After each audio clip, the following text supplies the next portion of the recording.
Good afternoon and welcome back to another edition of Boulder Collegians Baseball. I am your broadcaster, Alex Clark, as we get ready for the doubleheader between your Boulder Collegians and the Spradley Collegians. Here, we apologize for the delay in everything here, as we've had a number of lightning strikes in the area, and we are about ready for action here. As right now, again, we've had a number of issues. This game was supposed to start about 40 minutes ago, but again, due to the lightning, we've had to be a little bit more interesting with it. So now we're going to get started here with the lineups for both sides. First, for your Boulder Collegians, leading off will be the center fielder in River Jackson, followed up here by the shortstop Hunter Hirayama. Derek Woolwine batting third over at first, followed by Isaac Sobieschek at third. Chase Hildy will be at second base, as now we get followed him will be Alec Martinez in left, Diego Castellanos in right, and Brett Williams is the catcher, followed up by Christian Middleman, the DH, rounding out the starting nine.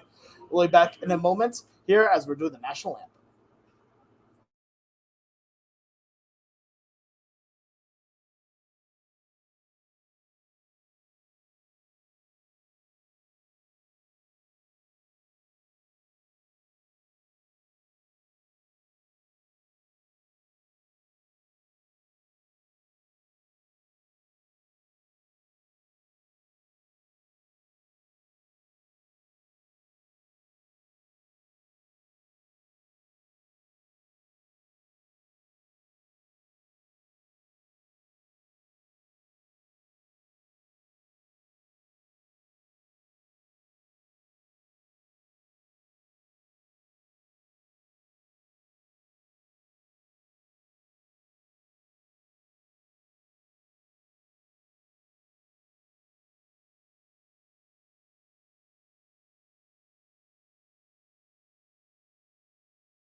All right, here as we are about ready for baseball here for the Spradley Collegians. Leading off will be the center fielder in Jace Barger. Batting second, the right fielder Andrew Plute, followed by Caden Poteet Herrera. Joe Quintana is over at shortstop. That is the number 22, followed by Cooper Latino in left field. Cole Bloomer is the DH, batting sixth, followed by J.J. Cardinal over at third. Carson Willard is the catcher, and rounding out the starting nine is the second baseman in Ace Padilla. On the bump here for Boulder is going to be Mason Bright, as Mason now in his second start for Boulder. His first time was on the first actual game of the season here for Boulder, where he went 5 innings pitched, 3 hits, no runs, 6 strikeouts with 1 walk here. But on the mound here for Spradley is going to be Brandon Vale here, wearing number 2, as we get ready for the start of the game here. So keys to the game here for Boulder, as we take a look at what they've been doing. Number 1, never give up. You take a look at the last few games, and they did not start their scoring until the 3rd inning, but they still were winning these games. So even if you're not scoring early, just keep at it. You're going to get it. Next is get in the groove. This is for the pitchers. We have seen that when pitchers get in that rhythm, they are absolutely unhittable. They've had a number of times here where as soon as they get 2 or 3 outs in a row, that turns quickly into 4, 5, and 6. So if they get hot, they get hot.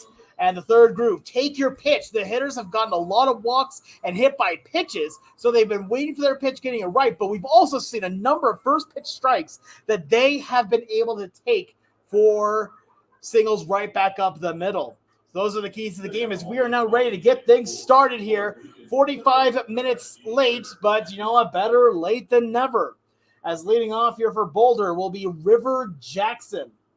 Jackson, the team's resident speed demon here. As we are just about ready to get started, the umpires for today's game, we have Chris Enriquez calling the balls and strikes, with Jace Armejo is the guy in the bases. But River Jackson now stepping into the right-handed batter's box here, and we are just about underway. River Jackson wearing number 17 on his back. The lefty, Brandon Vale, looks in to sign the first pitch on the way. Misses high for ball one, and we are officially underway. Game start time of 5:45 here in Pueblo, Colorado. So now River Jackson ready to go here once more. Next pitch on the way from Vale is taken for a strike as the count goes to 1-1. Talking a little bit here with the coaches and some of the people here in Pueblo, talking a bit about Brandon Vale, saying that he's more stuff-wise, he's the best arm they got. His next pitch is fouled off. Count now goes to 1-2. The big issue with him is that he's a bit wild here, which, again, not normally usually a big issue, but potentially we'll see how it works here for River. Again, this goes back to one of the keys of the game of take your pitch. So ready now, next pitch on the way. Misses in the dirt for ball two. Count now goes to 2-2.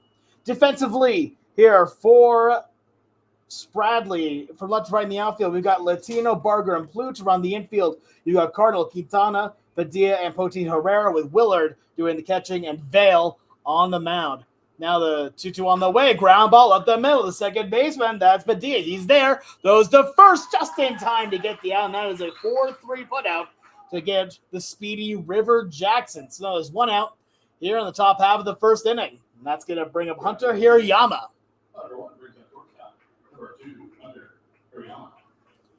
Hunter Hirayama here, kind of interesting as well. Starting out the season was in the leadoff spot, but just was having not a lot of luck. He was hitting the ball hard, but it was going right at fielders and going right for outs. But they've been moving him around in the lineup a little bit more, and he's been finding more success. The first pitch on the way is taken for a strike as the count goes to 0-1. For example, Hunter Hirayama led off in the second game of it and went 1 for 4 with a single back in the sixth inning. But in the game before that, he was the number 9 hitter as the next pitch on the way is taken for a strike. Hirayama now quickly behind 0-2. And in that game, 1 for 3 with a 2 RBI bases clearing triple. Back in the fourth inning, helping to a 10-5 win over the Cutthroats. As now a long look in from Vale. Next pitch on the way. Misses high and outside. Count goes to 1-2. From Vale so far, we've mostly just seen the fastball and the curveball. He had a little trouble moving that curve, but still ahead in the count 1-2. The next pitch on the way is taken for a ball. That one did not miss the zone by much. As the count now even 2-2, but good patience there on Hirayama. As the righty stands in the box, there's a little wave of the bat there. Looks at Vale. Vale now ready the 2-2. Ground ball, but right to the third base. The field's on the hop. That's Cardinal. Throws the first, and just in time to get the speedy Hirayama. And that is a 6-3 ground out. And now Boulder has 2 outs here in the top half of the first, and that'll bring up the first baseman in Derek Woolwine. So Woolwine here, the team's normal everyday first baseman. Here he has been pretty solid so far for the team. He's gotten multiple hits in the last game, went 1 for 3 with a single, a walk, and 2 runs scored as the first pitch misses outside as the count now goes to 1-0.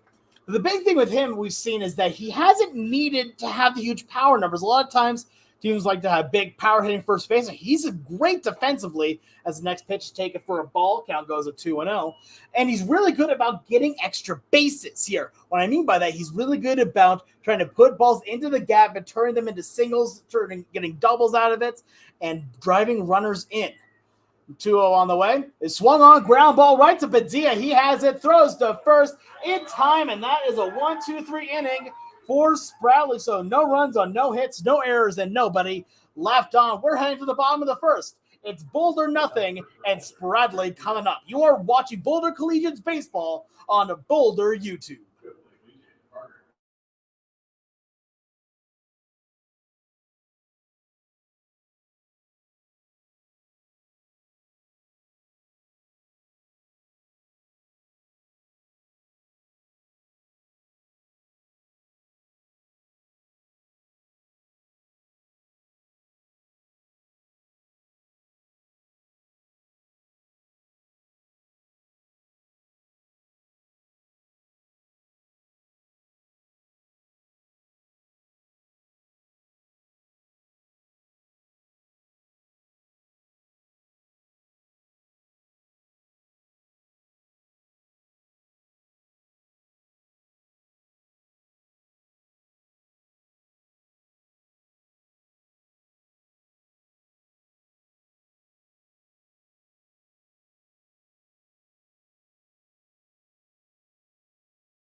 We're now here on the bottom half of the first inning as Spradley gets their first chance with the Sixers. They'll lead off with the center fielder in Jace Barger.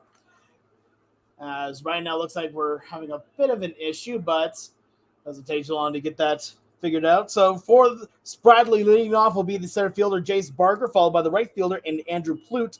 Zipotit Herrera is over at first, batting third, followed by Joe Quintana over at short. Cooper Latino is in left, followed by Cole Bloomer, the DH.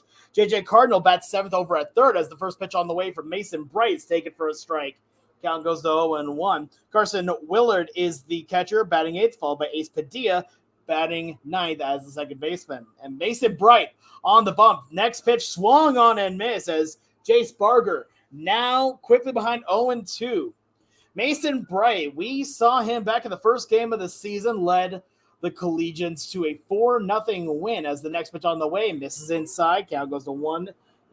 Maybe just a bit of a brush back there. But defensively here for Boulder on the outfield, you've got Martinez, Jackson, Castellanos from left to right. His next pitch swung on and missed for strike three. A nasty off-speed pitch there by Mason Bright. And that is the first strikeout of the inning here for Boulder. And now that's going to bring up the right fielder in Andrew Plute, another right-hander. Again, that's from left to right defensively. And then defensively on the infield, Sobieschek, Hirayama, Hildy, and Woolwine. As next pitch tries the inside corner, misses to Plute. Its count goes to 1-0. With Brett Williams doing the catching. As now it looks like home plate umpire Chris Enriquez has a few words there for the Spradley bench, but it looks like everything is all right. So we'll do it here again, ready to get going. Next pitch on the way to Plute is lined right to Hirayama. Sure goes down to one knee, throws across the diamond, over to Woolwine. Easy for the 6-3 putout. And that's two quick outs here for Spradley in the bottom half of the first inning. But right now, here again, that's the kind of play that you really want to see from Hirayama.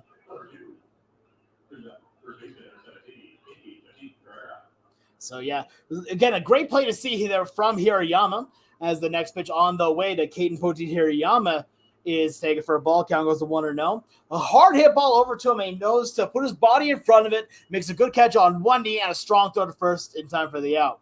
Next pitch on the way is grounded over to the second baseman. Easy for Hildy. He's there, throws to first, and matching 1, 2, 3 innings for both collegiate sides as we head now to the top half of the second. No score here in Pueblo.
We're now here on top half of the second inning. Here, no score here from Pueblo as Boulder will now send up the third baseman, Isaac Sobieschek.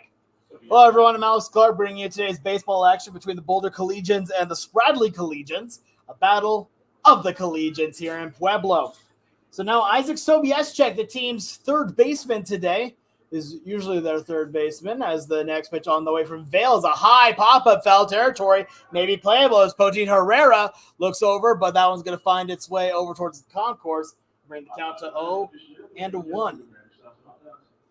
It is also dollar beer night here in Pueblo, so if you're in the area, Might as well come down and have a good time. His next pitch is a called strike after the check swing from Sobieschek, as home plate umpire Chris Enriquez says that he went around.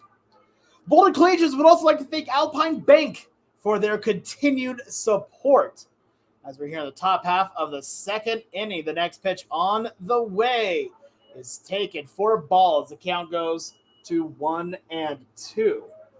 And a good job there by Sobieschek to hold off here and to see another pitch from Vale as the lefty's pitch misses outside on the fastball. Now it's a 2-2 count even. But right now we've seen here from Braxton Vale here, a tall lefty here, and has shown good velocity already early on in this game.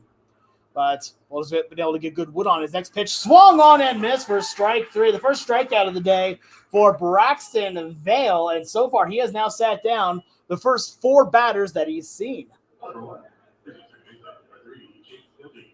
So now that'll bring up the second baseman, Chase Hildy. As Hildy has had a very interesting start here to this season. He has been really good on the defensive side of the game. Been playing amazing defense so far. We saw a great diving play earlier as the next pitch, a ground ball in first base territory, but just goes foul as base umpire Jace Armejo is right there on the call. Count goes to 0-1. But from Chase Hildy on the season, he has gotten a good few hits here, especially in the last game where Boulder got his first triple on the season and his second at bat, helping Boulder to an 11-0 win. So he's been playing good offense and defense. But again, that robbery of Isaac Mercedes hit against the Cutthroats as the next pitch hits him in the leg, as that's going to be the first base runner of the game, and it's going to be the hard way as Hildy will take the hard trot over to first base. So now that'll bring up the power-hitting two-way player in Alec Martinez. Martinez has the team's only home run on the season, again, against the Cutthroats, as the next pitch on the way is taken just a little bit high. It count goes to 1-0. Alec Martinez, a big home run in the third inning here. Did not affect the score that much, even though it was a 3 RBI game, but it made the game 11-0 as the next pitch taken for a strike on the off-speed. Count goes to 1-1. So right now for Martinez here, again, I talked to him at practice, and he was still riding the high off of that home run, as now we got a quick pick off to first, but nothing doing it. Hildy gets back in safely. So now again, we've got Vale versus Martinez. Lefty. Next pitch taken inside. Throw down to second base. A stolen base there by Chase Hildy as he now gets his way into scoring position with an easy stolen base. Hildy has been elected on the base paths, as well as basically the entire team is really focused around the speed. So now, right here we go. The 2-1 on the way is taken for a strike as the count now goes to 2-2. And yeah, a comment here from Matt saying, he's fast, and you are not wrong. He has been excellent here on the base paths. So now ready, 2-2. Next pitch on the way. Swung on and missed for strike 3 and 2 outs. Now here for Boulder in the top half of the second inning. And that'll now bring up the right fielder, Diego Castellanos. So Diego Castellanos comes up to the dish. One of the team's big power threats here is also extremely disciplined at the plate. Last game drew 2 walks, went over 2 as the next pitch is in the dirt. A good block there by the catcher, Willard, as the count goes to 1-2. And also, if you feel so inclined to as well, you can interact here with the stream. Make a comment here on YouTube, and if we are able to, we will try and highlight it and respond to it, as Matt Lyons has already seen. As now the 1-0 pitch on the way is fouled up right over the press box here. Looks like I actually hit the netting, but it looks like I had the trajectory going over the press box. As the count goes to 1-1. But Diego Castellanos here batting lefty here against the lefty. in Vale as he looks over now to Hildy. Next pitch on the way is taken for a strike on the off speed as the count goes to 1-2. He's been really working in that changeup here as well. And with the heavy fastball that he has, that changeup gets a little bit more oomph to it. 1-2 the count, no score. Next pitch on the way is in the dirt as the count now goes to 2-2. One thing to make note of as well is that the 2 strikeouts that came in this inning both came off of 2-2 counts. Castellanos trying to avoid the same fate as Sobieschek and Martinez. As Vale takes a long look in, still doesn't have the sign. See if Castellanos will call time. He will not. The next pitch on the way. Ground ball may stay fair, and it just goes foul. Here, and honestly, that was probably a good thing here for Castellanos as Poti Herrera able to field it. So we'll try it again here at 2-2. But no score here from Pueblo. Started this game 45 minutes past the original first pitch time. We had lightning delay in the area. It's now ready. The next pitch on the way is taken just a little bit high. And Vale cannot believe it. He was already walking off the mound. That brings the count full 3-2. He thought he had that fastball right in the zone, but home plate umpire Enriquez says no. Full count. Next pitch, a high drive into deep right field. Going back is Plute. He's there, and he makes the catch for the third and final out. So no runs, no hits, no errors, but one man left on. We now head to the bottom half of the second. Still no score between Boulder and Spradley.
Bottom half of the second inning. Now here for Boulder as Mason Bright gets ready for his second inning of work. Sat down Spradley in order here, getting out Jace Barger, Andrew Plute, and Caden Poti Herrera. As now Joe Quintana ready to lead things off here for Spradley. His linebacker right back up the middle, but a great catch by Mason Bright.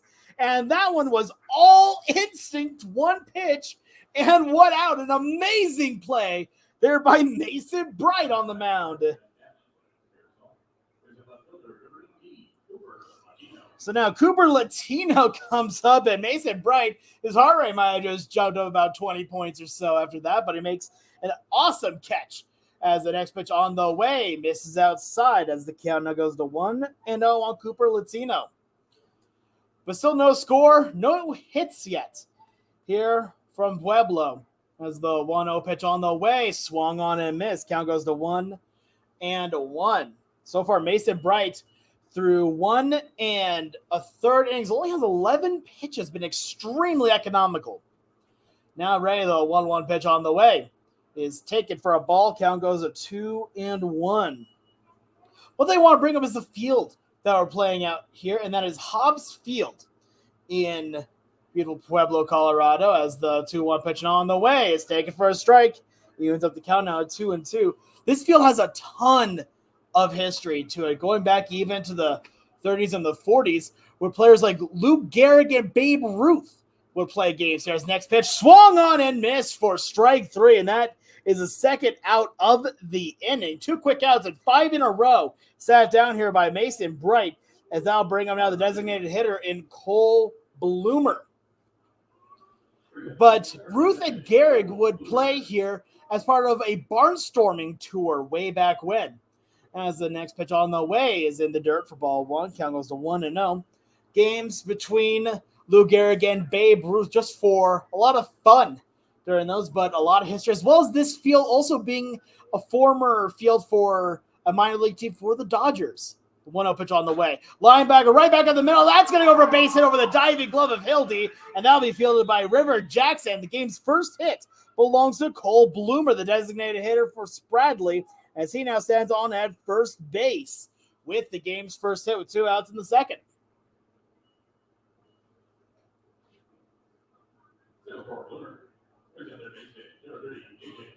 So now J.J. Cardinal ready to go here with 2 outs here in the second. No score here at Hobbs Field. As next pitch on the way, misses inside as the count now goes to 1-0. Cole Bloomer on at first base with a grounder at the middle. I said it was a liner. I meant to say it was a ground ball. But regardless, he now stands on at first. The next pitch from Bright is taken for a strike on the inside corner. Count now goes to 1-1. One thing we've seen from Mason Bright, really likes to work quickly, likes to work efficiently. As now he looks in, the next pitch on the way. A high pop-up, but that one will quickly go foul as it finds its way into the concourse. And now Bright is ahead 1-2. But the history at this field at the Pueblo Sports Complex here, as the next pitch on the way, ground ball, and a good effort there by Sobieski goes second for 1, and that's all that they will need. Call that one a 5-4 put out to end the inning, but no runs on 1 hit, no errors, and 1 man left on. We head to the third, still tied at 0.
Top half of the third inning here in Pueblo, as Brendan Vale here for Spradley gets ready to toe the rubber for his third inning of work. And he'll face off against Brett Williams, the catcher here for Boulder in game 1 of this 2-game doubleheader. As Vale looks in, gets a sign, lefty v righty. The next pitch on the way is fouled off right behind home plate, and the count goes to 0-1. But no score here in Pueblo. It's been a beautiful day here, though we've had lightning delays in it, but something you're going to see here a lot in Colorado, as the 0-1 on the way misses low. Count goes to 1-1. One thing I want to bring up here, though, is Brett Williams here, the man at the dish here, has a lot of commitment to his craft as well as the working hard. The next pitch on the way misses inside. His count goes to 2-1. I was at practice for the team back on Monday, and one of the last guys to leave was Brett Williams, and he wasn't even doing drills where he was being coached. He was just doing extra sprints, just trying to get in extra work. As the 2-1 fouls off to the right side as the count now goes 2-2. But showing, especially when the coaches are working with other players and may not even be noticing you, and you're still trying to get in that work, that shows great dedication to just getting better every single day. And that's what a lot of these collegians are really good at doing. They put in the work. They put in as much as they can so they can keep moving on up. The 2-2. This one's lined into right field. That's going to drop in for a base hit right in front of the right fielder, Plute. And that is a leadoff single and the first hit of the day here for Boulder. As Brett Williams, hard work pays off there with a single to lead off the third.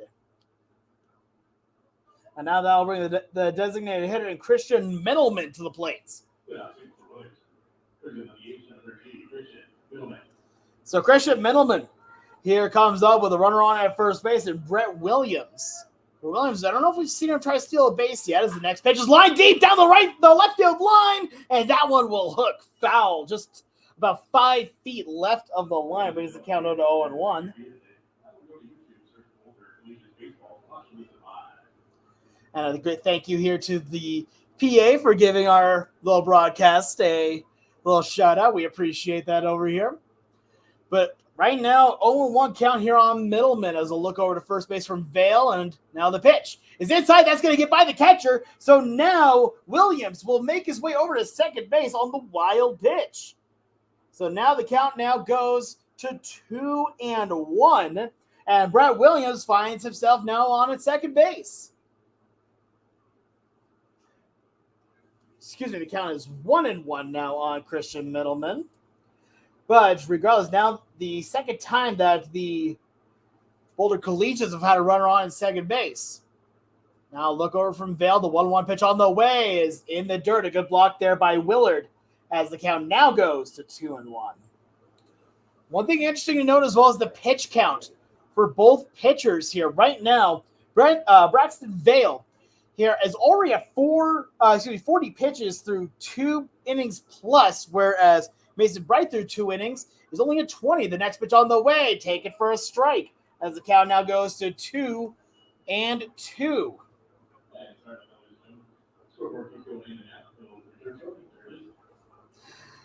As right now, again, here, Christian Middleman, the DH, this guy has a really fun batting set. I like. He only holds the bat with his right hand before the pitcher comes set as the next pitch is taken for ball 3, full count, now 3-2. Only holds it with his left hand here and then adds his right hand onto it.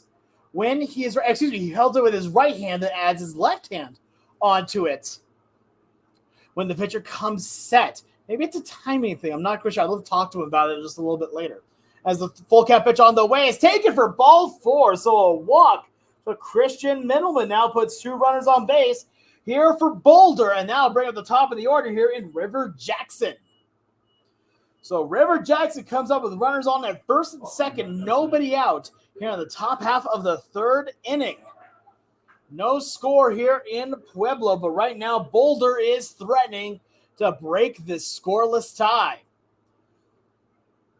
Has a great record of getting on base, and we'll see what he does here with it. On at second base, Williams, Middleman on at first. The next pitch on the way is a deep drive into left center field. Going back for it is Barger looking up, and that's going to land at the warning track.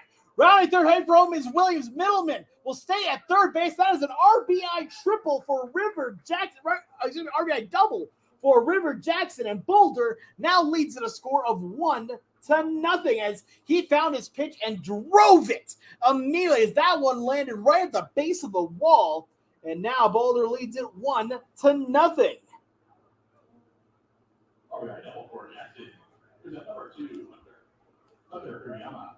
So now Hunter Hirayama comes up in a similar situation that River Jackson was just in, but now the score is 1-0 in favor of Boulder.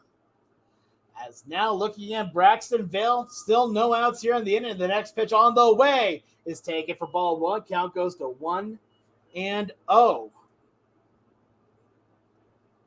So now again, 1-0 the count, 1-0 also the score here from Pueblo. River Jackson on at second, Middleman at third. The next pitch on the way is taken for a strike. The count goes to 1-1. Hirayama grounded out to his compatriot over at shortstop, Joe Quintana, his last time up, so he's 0 for 1 on the day. But right now, over 46 pitches for Braxton Vale through 2 innings plus. As now time is called by Hirayama. One thing about Hirayama is, and I know I've talked about this on the broadcast before, but this man has an incredible work ethic. As now right, the 1-1 on the way is taken for a ball, gets away from the catcher, but is able to get to it close enough. So no advancement from the runners as the count now goes to 2-1. But his work ethic here, I was watching him in the batting cages, and he has one of the crispest swings that you'll ever see. Now ready, the 2-1. Taken for ball 3. Count goes to 3-1. And there is no bigger critic that he has other than himself. He knows when he does something wrong and is actively always working to do better. Saying that I'm the only one who's going to make me do anything better. As the next pitch taken for ball 4, another walk here given up by Braxton Vale. And that'll load up the bases for full of Boulder Collegians. As now that'll bring up Derek Woolwine, the first baseman, up to the dish. And that's going to prompt a mound visit here from Spradley. As it started out with just the catcher and the third baseman, but now the coach going to go out there and go talk to his pitcher. During this time, we'd like to thank some of our sponsors for today's game. Here, as first, we would like to say a thank you here to Alpine Bank, here, a proud sponsor of the Collegians, as well as a thank you to WK Real Estate, both proud sponsors of the Boulder Collegians.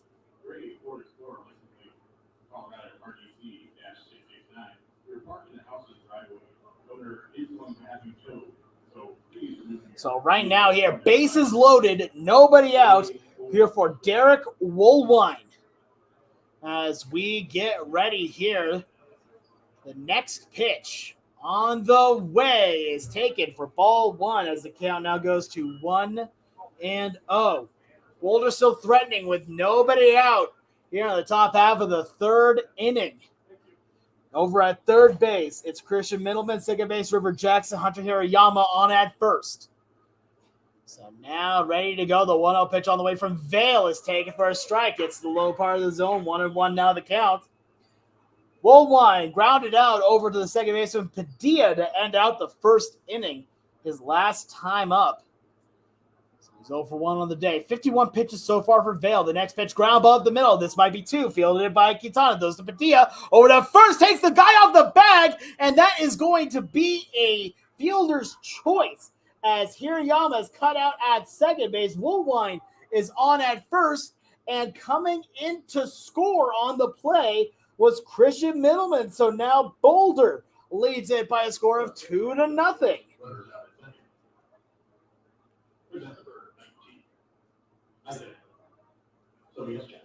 So now here, a fielder's choice RBI for Derek Woolwine. Now that'll bring up Isaac Sobieschek here with the score now 2. Now the next pitch, a high pop-up, still in play. Could be more. We'll see, as now that's going to be the center fielder. He'll make the catch as Barger. The throw into home plate, and it is in time for the F8-2 double play. An amazing throw there by Jace Barger, and that will end the inning. But Boulder gets a couple of runs as we now head to the bottom half of the third. It's Boulder 2 and Spradley 0.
We're now here, bottom half of the third inning, as Boulder gets a couple of runs in the third, and it now leads at 2-0. As Mason Bright now working with the lead. The next pitch, a ground ball over to Hunter Hirayama. Charges, gets it off of a hop. The throw to first in time. One pitch and one out to get out the catcher, and Carson Willard. So that was a great play there by Hunter Hirayama, showing off again that amazing defensive ability that he has. As now that'll bring up the number 9 hitter, the second baseman, in Ace Padilla. Padilla, a lefty, faced off against Mason Bright. He's only given up a single so far. His next pitch on the way misses a little bit low as the count goes to 1-0. But Mason Bright here, extremely economical. Through 2 1/3, has only thrown 22 pitches as the next on the way is taken for a ball as the count goes to 1-1. Which looks call for strike on that, so count goes to 1-1. Now Ray Mason's next pitch on the way, swung on and missed as he tries the outside corner and gets it on the swing and a miss. Count now goes to 1-2. 2-0 the score here in Pueblo in favor of Boulder. Now the 1-2 on the way, tries the outside, but misses it as the count now goes to 2-2.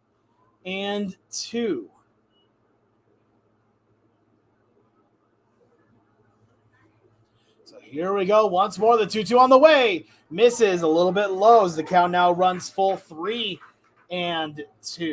But Mason Bright here has been phenomenal so far through 2 1/3. Only 26 pitches thrown. The payoff on the way. Ground ball foul. As off the wall, that one will be fielded by the on-deck hitter at Jace Barger, who made the double play the last inning.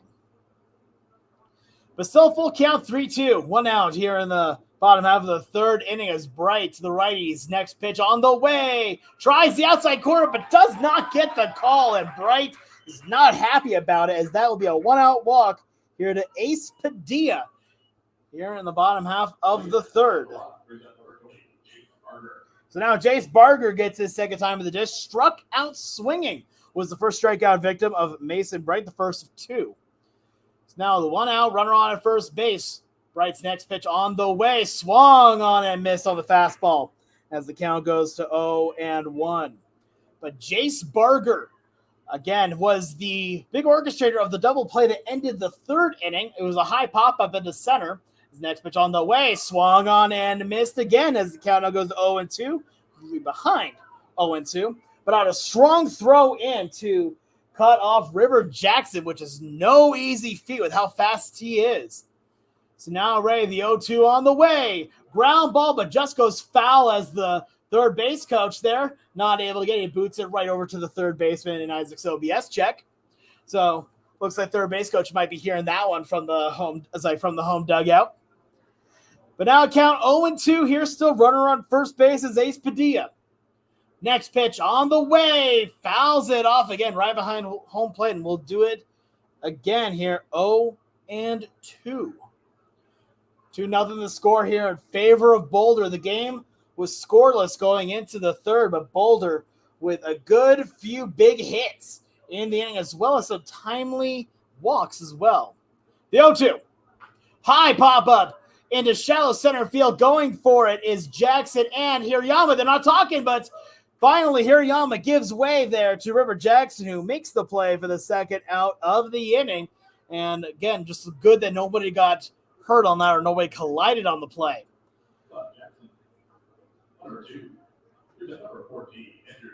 So now Andrew Plute comes up. He is 0-1 on the day. A ground out over to Hunter Hirayama back in the first inning. It was a hard hit ball, but Hirayama able to block it with his body and make a strong throw to get the out. That's the first pitch on the way. And now a pick back over to first, but not in time, says base umpire in Jace Amarejo. So now 0-1 is the count here on Andrew Plute. As Plute now batting righty here against the righty and Mason Bright, who looks in, gets the sign from Williams. Next pitch on the way, taking for a ball, throw down to second base. The throw is wide to the left, and that is a stolen base here for Ace Padilla. So now that is the first time today so far that Spradley has had a runner on at second base, as the count now goes to 1-1. Excuse me, goes to 2-1. My apologies. No, yeah, it's 1-1. I thought it was right. Scoreboard was going back and forth. About 1-1 the count. Look over to second base as Hildy fakes a throw. His next pitch on the way, misses on the inside corner. Now the count is 2-1. 36 pitches now for Mason Bright, as this has been arguably so far this inning the most inefficient inning he's had, but that's more of a testament to how good he's been. The 2-1 now on the way. Ground ball right over to Chase Hildy. He's got it. Throws over to first in time for the out, and that will end the inning. So no runs, no hits, no errors, and one man left on. We now head to the fourth inning. Boulder leads it 2-0.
Top half of the fourth inning, leading off here for Boulder will be Chase Hildy, the second baseman, as he'll face off here against Braxton Vale as the first pitch, a strike on the call from the home plate umpire Chris Enriquez off the check swing.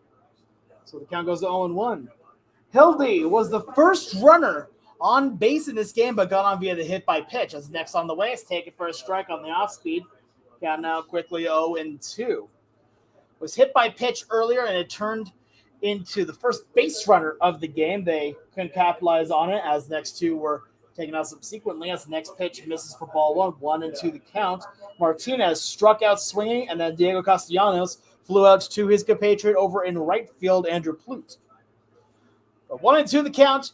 Here, 57th pitch on the way. Ground ball over to the shortstop here. That's Quintana. He's got it. Those the first just in time to beat the speeding Hildy. And that is one out here in the fourth inning. And that'll bring up the power-hitting Alec Martinez. Martinez, two-way player for Boulder here, has shown a great amount of pitching ability here. One thing he's really good at pitching-wise is being able to just dominate the strike zone, being able to always get ahead in the count. But right now he's batting as the next pitch misses low and outside, gets away from the catcher Willard as the count goes to 1-0. But hitting-wise might be just as good, too, as well. He is the owner of the solo home run for this team this year, as he had an absolute moonshot to right field as the next pitch swung on and missed. Count goes to 1-1.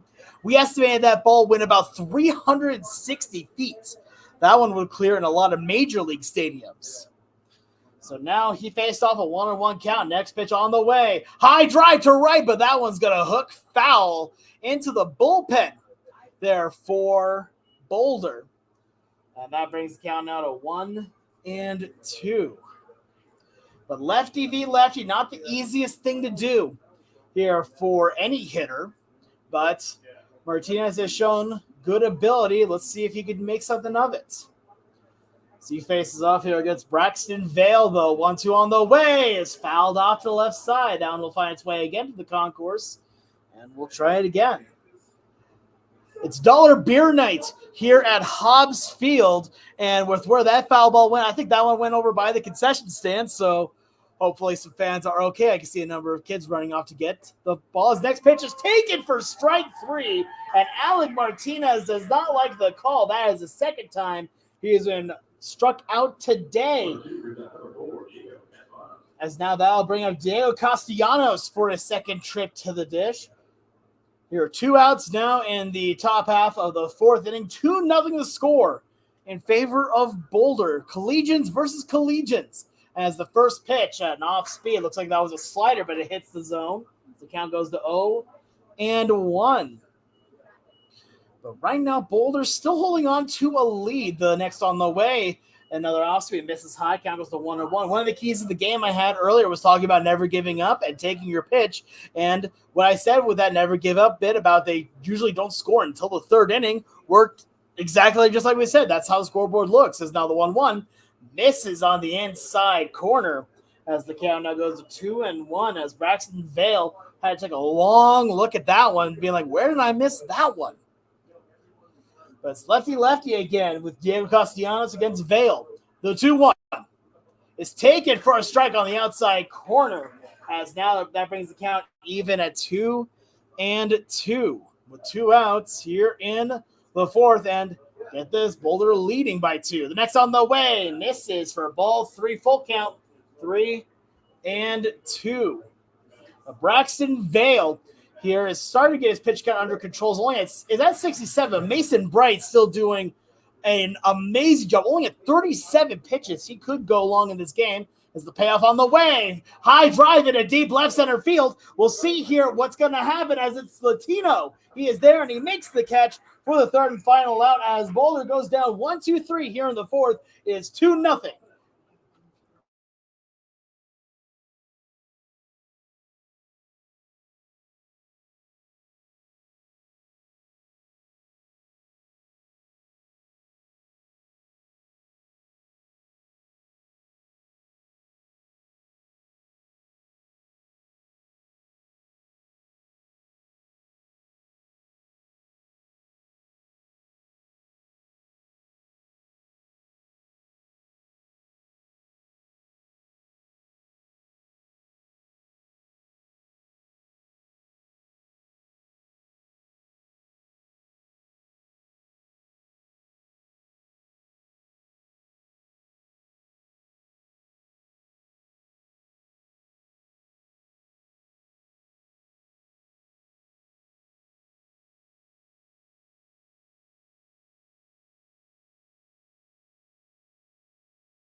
We're now here, bottom half of the 4th inning.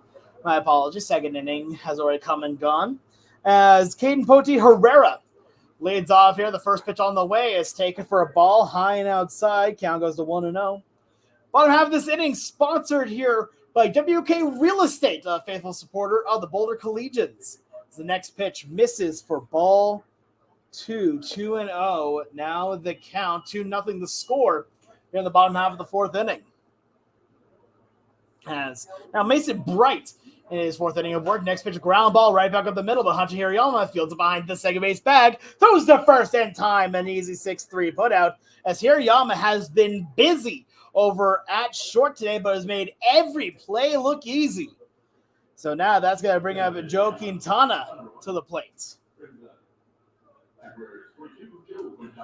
As one thing interesting here, it may not be as easy to see on the camera feed here, but Joe Quintana wears not the number 22, it's number 22 backwards as he hits the ground ball. Hirayama dives for it, but can't make the play. That's going to be a base hit. Goes right under his glove, and that will be the first base hit that Spradley has gotten since the 2nd inning as Quintana stands on at first with a 1-out single. So now that's going to prompt a mound visit here from Brett Williams here, and Cooper Latino is going to come up to the plate with 1 out, 1 man on. So it looks like Williams just going over, talking to his guy, going over a scouting report, but not a whole lot else. He's been phenomenal so far today. And even on that play for Hunter Hirayama, really went all out for it, but the ball went just under the glove. So now Mason Bright, righty-righty matchup against Latino. The next pitch on the way is taken for a strike on the slider as the count goes to 0-1. One of the things here we've been seeing the coaches here from Boulder working on the pitches for us, trying to get them to do that inside slider as the next pitch misses it low for ball 1, 1-1 the count. Trying to work a lot of hitters inside, trying to see if they can get any of these hitters off their balance, especially with that slider if it breaks into the zone. Big lead over on at first from Quintana as now Mason Bright will step off the mound. He's trying to catch his breath. 2-0 the score. Here in the bottom half of the 4th inning in favor of Boulder. Now our next pitch on the way, taking on is Quintana. The call is a strike. The throw down, not in time as the throw is a little bit high, so the count now goes to 1-2. But Joe Quintana now stands on at second base with a stolen base. 1-2 the count here against Cooper Latino. With now a runner on second base. The first time they've had a runner on second base since last inning. His next pitch on the way takes a strike for strike 3. It was such a mild call there that didn't even look like it was strike 3, but that's exactly what it is. Strike 3, the second out of the inning here for Mason Bright. And now that'll bring up Cole Bloomer, the designated hitter. But runner on second base, speedy Joe Quintana. It's now a long look over a second from Bright. He might try and take third. Next pitch on the way, a curveball that finds the zone. As the count goes to 0-1, that's just what we were talking about here. Starting the breaking ball inside. Looks like it might hit the batter, then breaking into the zone. Beautiful pitch there by Mason Bright in his 4th inning of work. The 0-1 on the way. Tries the inside corner and gets it on that one on the fastball. As the count now quickly 0-2. And that's what we're talking about with the pitch sequencing. It has been working amazingly here for Mason Bright. Quickly ahead now, 0-2 with 2 outs. Look over at second. The next pitch on the way. A ground ball weakly hit up the middle. Going to be a hard play. Hirayama throws the first in time for the play. What great defense there by Hunter Hirayama to get the final out, and that will end the inning as we now head to the top half of the 5th. The score now 2-0.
We're now here at top half of the 5th inning as Boulder leads it 2-0 as Brett Williams, who got the game's first hit, now stands up in the batter's box, facing off still against Braxton Vale now in his 5th inning of work. The 69th pitch on the way misses low and inside as the count now goes to 1-0. But Brett Williams, we were talking about how important his work ethic is and how much he just wants to get better every single day. Whether or not he's being trained or not, he just wants to keep playing and keep getting better. As the next pitch misses for ball 2, 2-0 the count. One of the team's 3 main catchers here, but 2 are the ones that get the most looks here are next pitch on the way, misses low and inside, count goes 3-0. Brett Williams and Mike Brunetti, but we've also seen Steven Lukasevich put on the gear as well. So now 3-0 count here. Be surprised to see if Brett Williams swings here. This is the 3-0. This takes that one for a strike at the bat. Did not leave his shoulders. Did not have the green light. 3-0. Not too surprised, though. As the weather has calmed down a good bit here in Pueblo. 2-0 the count. Next pitch on the way. Line ground ball as the diving effort on the shores of Quintana can't get it. And that is going to be a leadoff single. So Brett Williams now 2 for 2 on the day with a couple of singles. So good on Williams there. And that's exactly how the 3rd inning started, where Boulder got their 2 runs. As now that's going to bring up the designated hitter and Christian Middleman. So now Middleman comes up here with nobody out in the top half of the 5th. The first pitch on the way from Vail misses for ball 1 as the count goes to 1-0. Brett Williams here, not a ton of speed, but definitely not slow either. We'll see if he tries to put the game in motion here. 1-0 count. Next pitch on the way. Inside. Almost gets Middleman as the count goes to 2-0. But right now for Christian, has yet to get an official at-bat, walked in the 3rd inning and was the 2nd run scored, the 2nd of 2. As Brett Williams, who stands on first, was the 1st. Ready now, a long look over by Vail, the lefty. Now a quick pick over to first, but it gets by the first baseman and Poteet Herrera. And going over to second base is Williams. Will look to try and take 3rd, but will get the stop sign, and that is going to be an E1 that will advance Brett Williams over to second base. An error on the pickoff there will now put Williams on a second, and now Middleman comes up with a runner on scoring position. So Boulder with a 2-0 lead, nobody out. And a chance to add on to the lead. The next pitch swung on, missed, and the catcher, Willard, is able to keep it in front of him. So no advancement there from Williams. That brings the count now to 2-1. But the weather really starting to calm down a little bit. Earlier today was breaking into the 100s. And now definitely cooled off a bit. The lights are getting a little bit dimmer here. A few clouds in the sky. Now look over to second. The 2-1. Ground ball, but that one will go foul as Coach Wake gets that one and makes an easy play. So I think we're now we see who has the better defensive ability of the third base coaches. So we saw the Spradley coach not field the ground ball, though that one was a little bit harder hit. I'll give him credit there. 2-2 the count.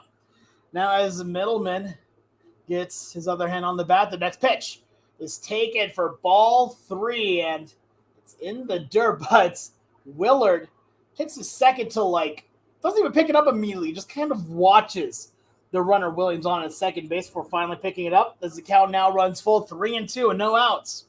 2-0 the score in favor of Boulder. Now as Vail looks in, gets a sign, the payoff pitch on the way. A high pop-up in the shallow center field. Going for it is Quintana and the center fielder in Barger, but Quintana is there, and he'll make the catch for the first out of the inning as Williams will have to stay over at second base. That'll bring up River Jackson. So River Jackson on the day, 1 for 2 with an RBI double back in the third. As he has been one of the biggest hitters on this team, but he may try to lay down a bunt here. We'll see.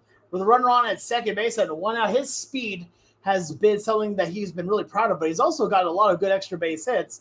As the next pitch on the way, ground ball fielded by the third baseman Cardinal. He's got the first, and the throw is a little bit wide, but the tag's applied, and that gets the out. But on the play, Williams will also take third, so call that one a 5-3 put out. Although a great play there by Poteet Herrera, the first baseman, to make the tag as the throw was offline, saves the error. But now there's 2 outs here in the inning, and that'll bring up Hunter Hirayama. Hirayama with a chance to drive in a run here on the day, 0 for 1 with a walk and a ground out. Runner on at third base, the catcher in Brett Williams. Now Ray, the next pitch on the way, an off speed that's taken for a strike as the count goes to 0-1. But 2-0 the score here in favor of Boulder. The next pitch, another strike on another off speed as the count goes to 0-2. But now a beautiful day here at Hobbs Field, Historic Hobbs Field, as the 0-2 swung on and missed for strike 3, and that will end the inning. So a single from Brett Williams will not come to fruition as we head to the bottom half of the 5th. Boulder leads it 2-0. You're listening and watching today's game on Boulder Collegians Baseball YouTube.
JJ Cardinal ready to lead things off here for Spradley, facing off against Mason Bright. His now 5th inning of work, just under 50 pitches thrown for Mason.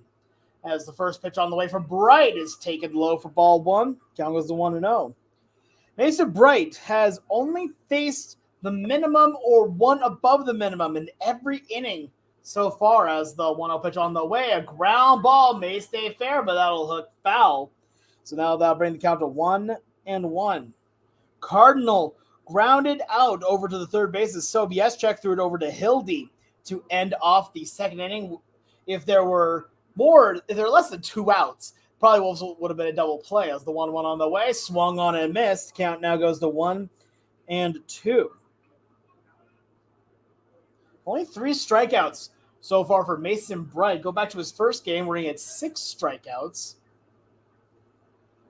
A little bit less of that pace. This is the 1-2. Just misses on the curveball as the counter goes to 2-2. We've been seeing from home plate umpire Chris Enriquez that he really favors the lower part of the zone.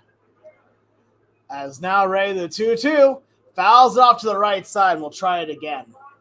As we said, dollar beer night here at the stadium here, and we currently see a man here now holding what look to be 8 of them, which hopefully that's for 8 different people, not for one. The 2-2. Swung on and missed for strike 3. Another strikeout there for Mason Bright, who has been phenomenal. Only at 53 pitches through 4 1/3. So now that makes it for 1 out as the catcher Carson Willard comes up to the dish. So Willard wearing number 11 here is 0 for 1 on the day with a ground out over to Hunter Hirayama's first time up. His first pitch misses in the dirt for ball 1. Count goes to 1-0.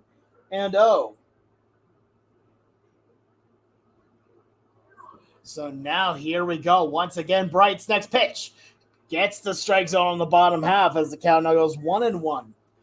But we see from Mason Bright, he has been really working his entire pitch arsenal, trying to work down, working inside. He has been dominant. The next pitch misses inside on the fastball, 2-1 the count. So far, also only one walk issued by Mason. One out here in the bottom half of the fifth. Next pitch on the way. Swung on and missed for strike 2. As now an even count, 2-2.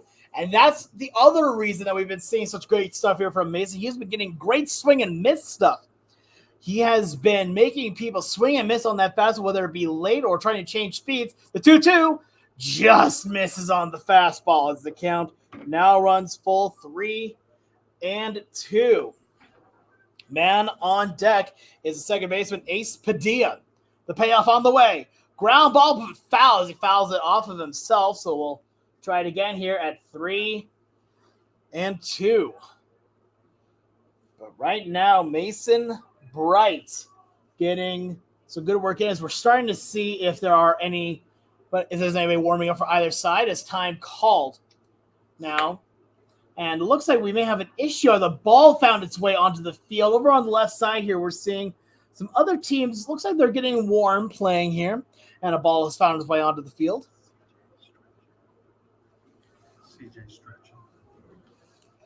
As we do have a little bit of activity here in the Boulder bullpen as CJ Pino is getting loose, potentially here to come into the 6th inning. But right now, a 3-2 count here for Mason Bright. The next on the way. A line drive into right field for a base hit. No chance for Heldy to make a play on it. And that is a 1-out single there for Carson Willard, his first base hit on the day. On the 61st pitch there from Mason Bright. So 1 on and 1 out here for Spradley. As that'll bring up the second baseman and Ace Padilla.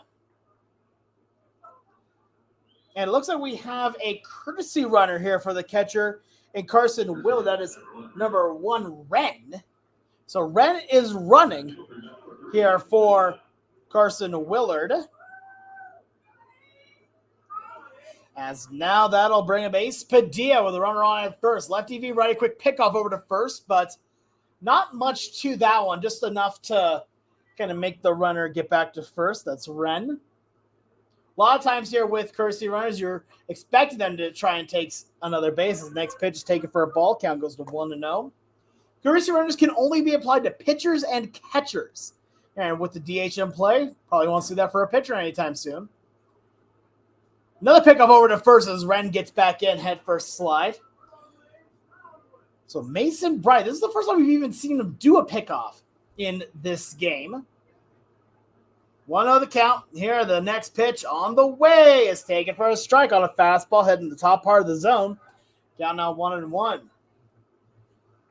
As Mason has had to work a little bit the last few innings here, but still kept it fairly economical. His next pitch is fouled off to the left side.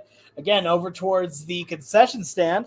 So beer buyers beware as the count goes to 1-2.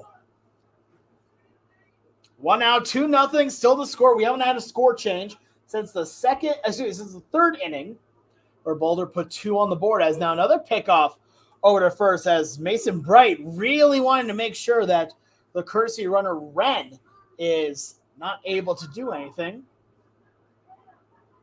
As next pitch driven into left center field, that's going to drop in for a base hit and maybe extras.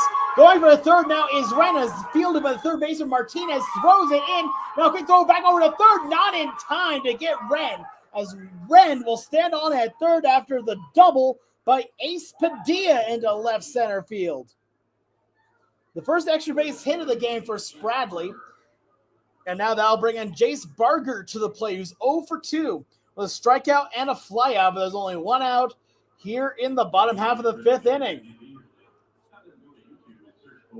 So now with Jace Barger, here is 0 for 2. On at third base is Wren, the courtesy runner, and Ace Padilla on at second.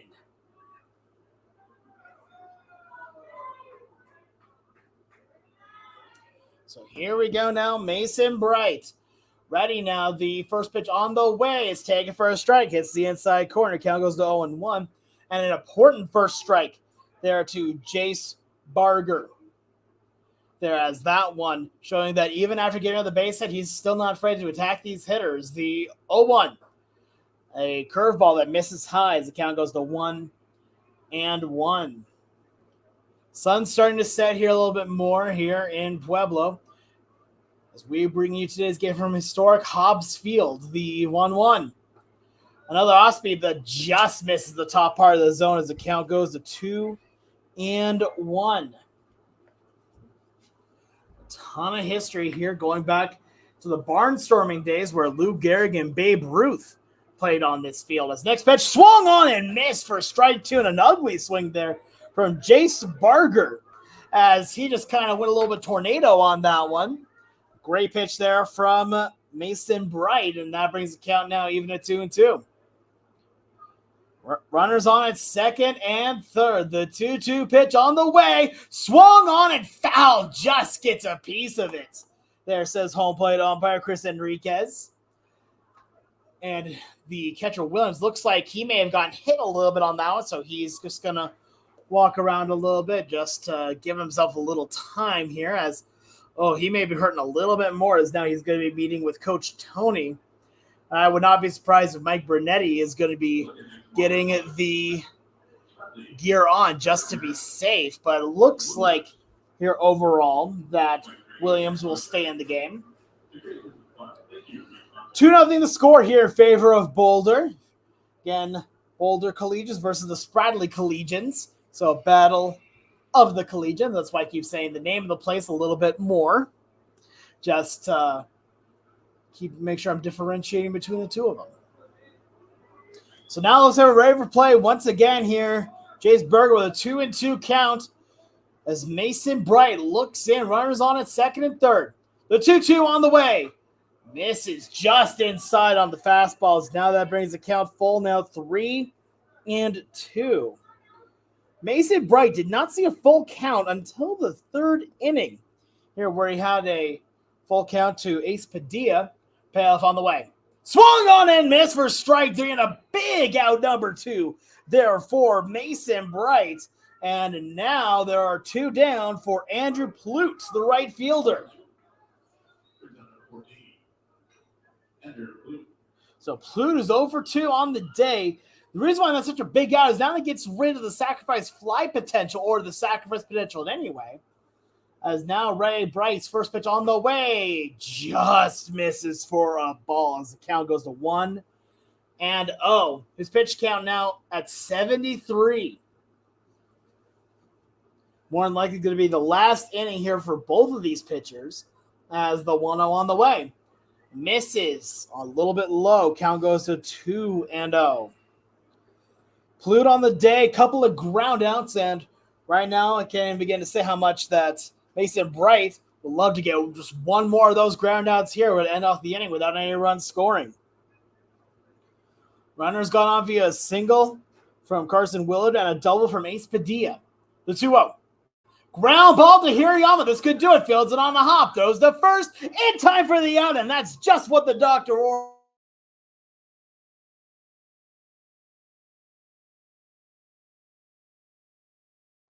Is still 2-0 in favor of Boulder.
Now here on the top half of the sixth inning as Braxton Vale still pitching in this game here at 83 pitches. The first pitch on the way to Derek Woolwine is a ground out right over to the second baseman Padilla. He throws it over to first in time for the out. And one pitch, one out there for Braxton Vale.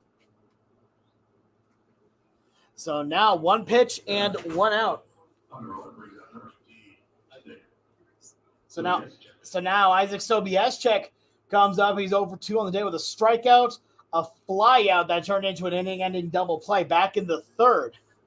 So now we'll see what he can do here. 2-0 the score, top half of the sixth. The next pitch, a ground ball as the second baseman Padilla able to field it off to his left. Makes the play in time, so 2 pitches and 2 outs.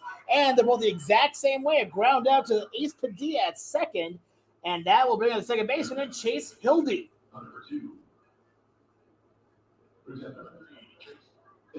So Chase Hildy comes up, and one thing that's interesting here for Boulder here, they've seen that the speed has not been there here for Braxton as the first pitch is taken for a strike, first pitch taken of the inning. Count goes 0-1, and they're expecting so much of the fastball that when they're getting this off-speed stuff, they just ground right over the top. His next pitch is driven into the center field, but right there is Barger, and he fields it, kind of misplayed it, but is still able to make the catch for out number 3. So no runs, no hits, no errors, and nobody left on as we head to the bottom half of the sixth. Boulder leads it 2-0.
Bottom half of the sixth inning. New pitcher in for Boulder as CJ Pino gets ready to toe the rubber here. So day is done now for Mason Bright. 5 innings pitched, 4 hits, no runs, 1 walk, and 5 strikeouts. His first pitch swung on and missed off a mighty off-speed pitch. On that one, it was way ahead of the hitter, Caden Poteet Herrera. Count goes to 0-1. Pino, another swung on and missed. Quickly now, Pino is ahead 0-2. So Mason Bright's day is done, had himself a great outing. But now Pino coming in here for the 6th. Next pitch on the way. Swung on and missed on the outside corner. Strike 3 and first strikeout there of the day for CJ Pino. So now Joe Quintana comes up on the day, 1 for 2 with a single, a stolen base, and a line out right back at Mason Bright, but Bright able to make a great play on it.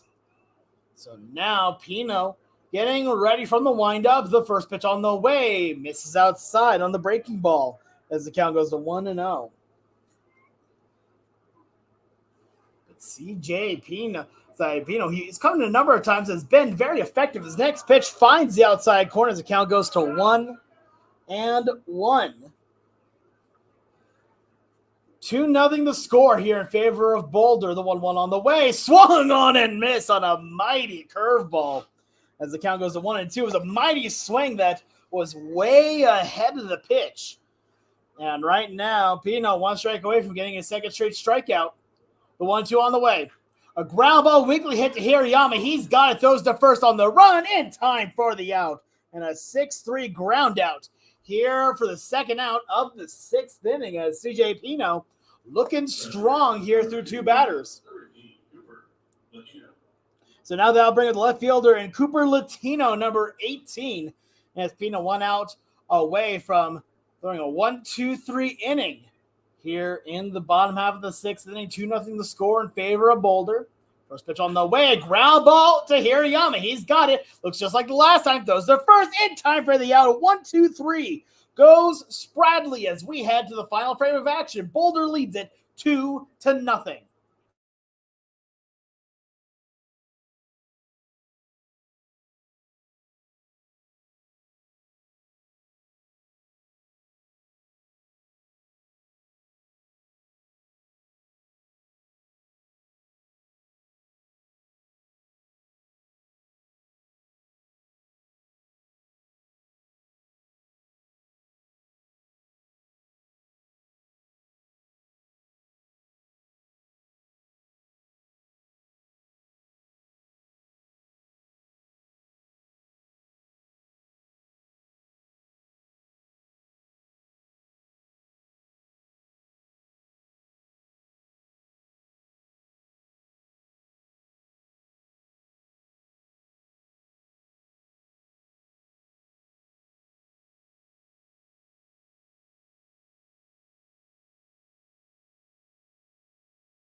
Top half of the 7th inning now as Alec Martinez ready to lead things off here as Braxton Vale still on the bump here for Spradley.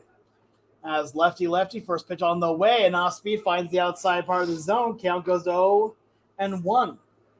Martinez struck out swinging his first time up, looking the second. Next on the way, lined right in between the third baseman and shortstop for a leadoff base hit. Stayed back on the off-speed pitch, and now he gets his first base hit of the ball game. Not anything too spectacular, but you know what? It gets the job done. And now that'll bring up the right fielder in Diego Castellanos. As it looks like here, we actually have a pinch hitter coming in here. This is going to be number 8. This is going to be Luke Blackman coming in to hit here for Castellanos. Here, who comes up with nobody out here in the 7th. First pitch on the way to Blackman. Gets him on the leg, and that is a painful way to get started into the game with a hit by pitch. So Alec Martinez goes over to second. And now Luke Blackman is on at first. As now it looks like we do have a new pitcher potentially warming up here, as that is going to be number 1 here. That's Wren, who was the courtesy runner earlier in the game. But now Brett Williams still coming in to hit here. We'll see. He might try to lay down a bunt, try to manufacture a run in. Luke Blackman over now on at first on its second base, Alec Martinez, as Brett Williams now ready here. The next on the way. He's in the dirt, gets by the catcher, but no runners will advance. Was able to block it still with his body there was Willard. But nothing doing, so that just brings the count now to 1-0. 2-0 the score, as Boulder would love an extra run of insurance here or two going into the final 3 outs. As now ready here, Vale's next pitch on the way, misses for ball 2 as the count goes to 2-0. As right now Vale at 92 pitches through 6+. Ready now, another long look to second. Next pitch on the way, another curveball, but hit foul, just foul down the third baseline. Brings the count now to 2-1. And I think right now the Boulder hitters are starting to see how much he likes to go to the off-speed pitch, especially now that his pitch count is over 90. So they need to stay back on it and drive it from there. 2-1, the next pitch on the way. Both runners take off, double steal, down throw down to the third base, nothing doing. What a steal there by Alec Martinez, as the pitch is called a ball, but a double steal as Alec Martinez is on at third and Luke Blackman is on at second with now a count of 3-1. Martinez, a pitcher, a hitter, a fielder, and a speedster. As now we're ready here again. Vale's 3-1 on the way is taken for a strike on the low part of the zone. Brings the count full 3-2. More than likely, no bunt's going to happen now that one run at 2 strikes, and 2, the runner's already at second and third. Now ready, the payoff on the way. Swung on and miss on the off speed. And a big out number 1 for Braxton Vale, as that'll be the first out of the inning here in the 7th.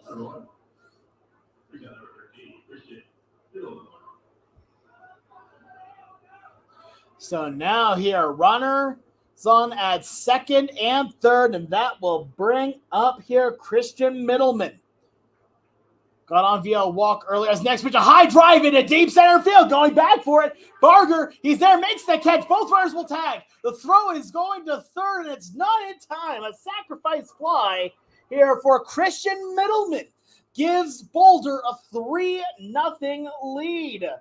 And a great piece of situational baseball there, as Middleman sacrifices himself with a deep drive into center.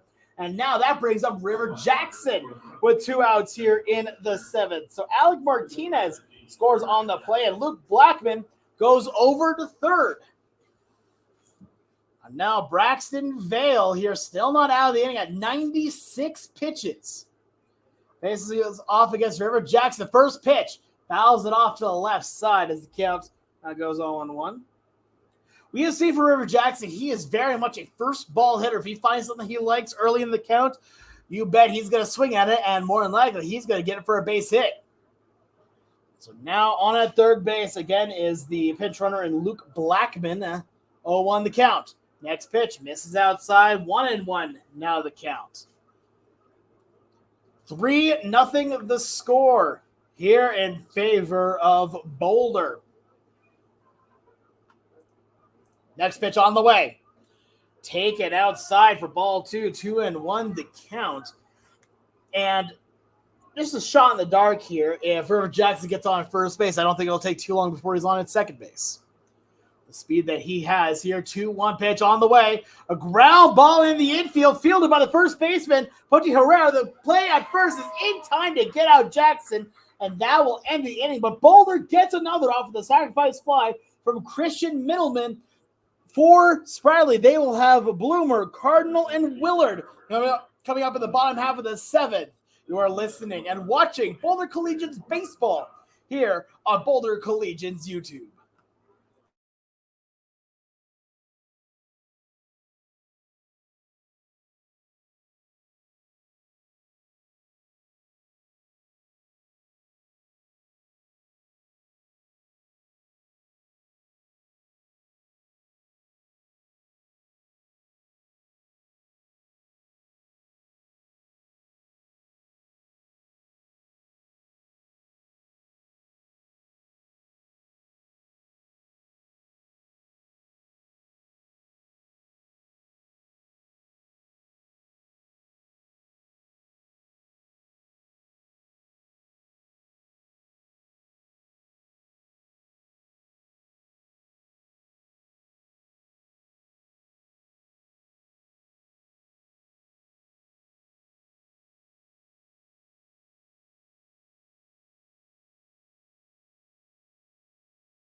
Final frame of action, bottom half of the 7th inning. Boulder leads it 3-0 as CJ Pino comes out here to get the 2-inning save.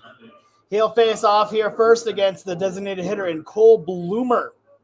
So Pino, who went 1-2-3 in the 6th, gets ready. The first pitch misses high on the off speed as the count goes to 1-0. But Pino sat them down 1-2-3, strikeout, ground out, ground out. As the next pitch swung on and missed, the count goes to 1-1. But right now, Boulder, their record on the season 5-1. If they win this, it'll improve to 6-1.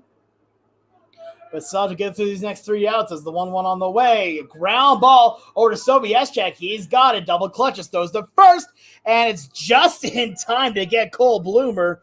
That's a 5-3 ground out. The double clutch there. Maybe almost was a little bit costly there, but they get the out anyway, and that'll bring up J.J. Cardinal to the dish. J.J. Cardinal on the day, 0 for 2 with an inning ground out back in the 2nd and a strikeout swinging back in the 5th. So now Pino ready. Now the next pitch on the way. Lined right over to Hirayama. Fields it on the hop. Back foot is on the outfield grass. Throws the first in time for the out. And now Spradley is down to their final out. As now that'll bring up the catcher in Carson Willard. Willard here on the day, 1 for 2 with a single and a ground out. Here, but Pino 1 out away from getting the 2-inning save, and Boulder, their 5th win on the season, as the first pitcher breaking balls called a strike, a late call there by home plate umpire Chris Enriquez. The count goes to 0-1. Pino working quickly from the windup. Next pitch swung on and missed for strike 2 as the count goes to 0-2.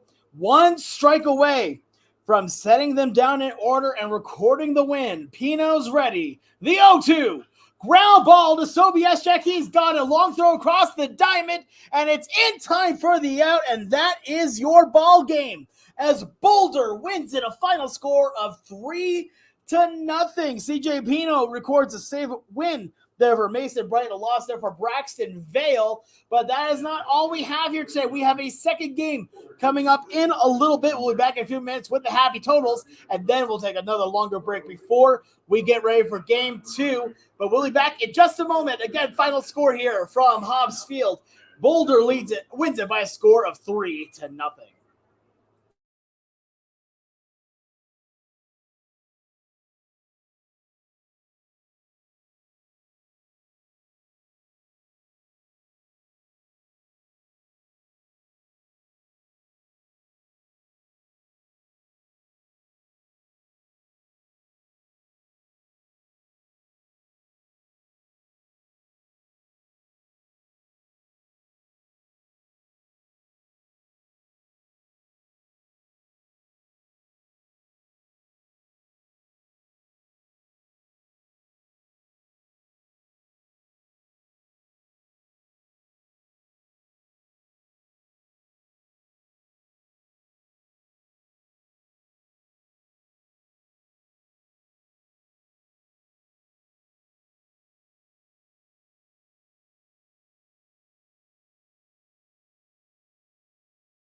Once again, the final score here, game one from Hobbs Field as Boulder wins it, 3-0 here. A great game here all the way around for Boulder.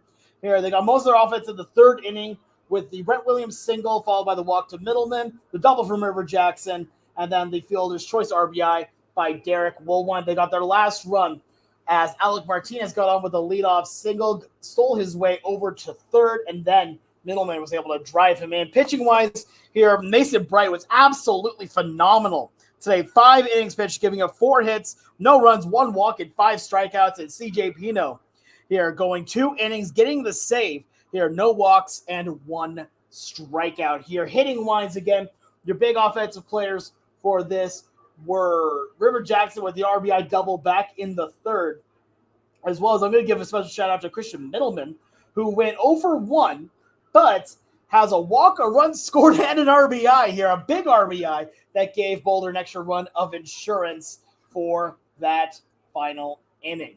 But that's going to do it for this game. Stay with us. We are just about ready for game number 2. We'll be back in about 30 minutes with game number 2. So stick with us. You're watching Boulder Collegians baseball here on YouTube.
Welcome back here. We are now ready for game 2 of the doubleheader between your Boulder Collegians and the Spradley Collegians here at Historic Hobbs Field in Pueblo.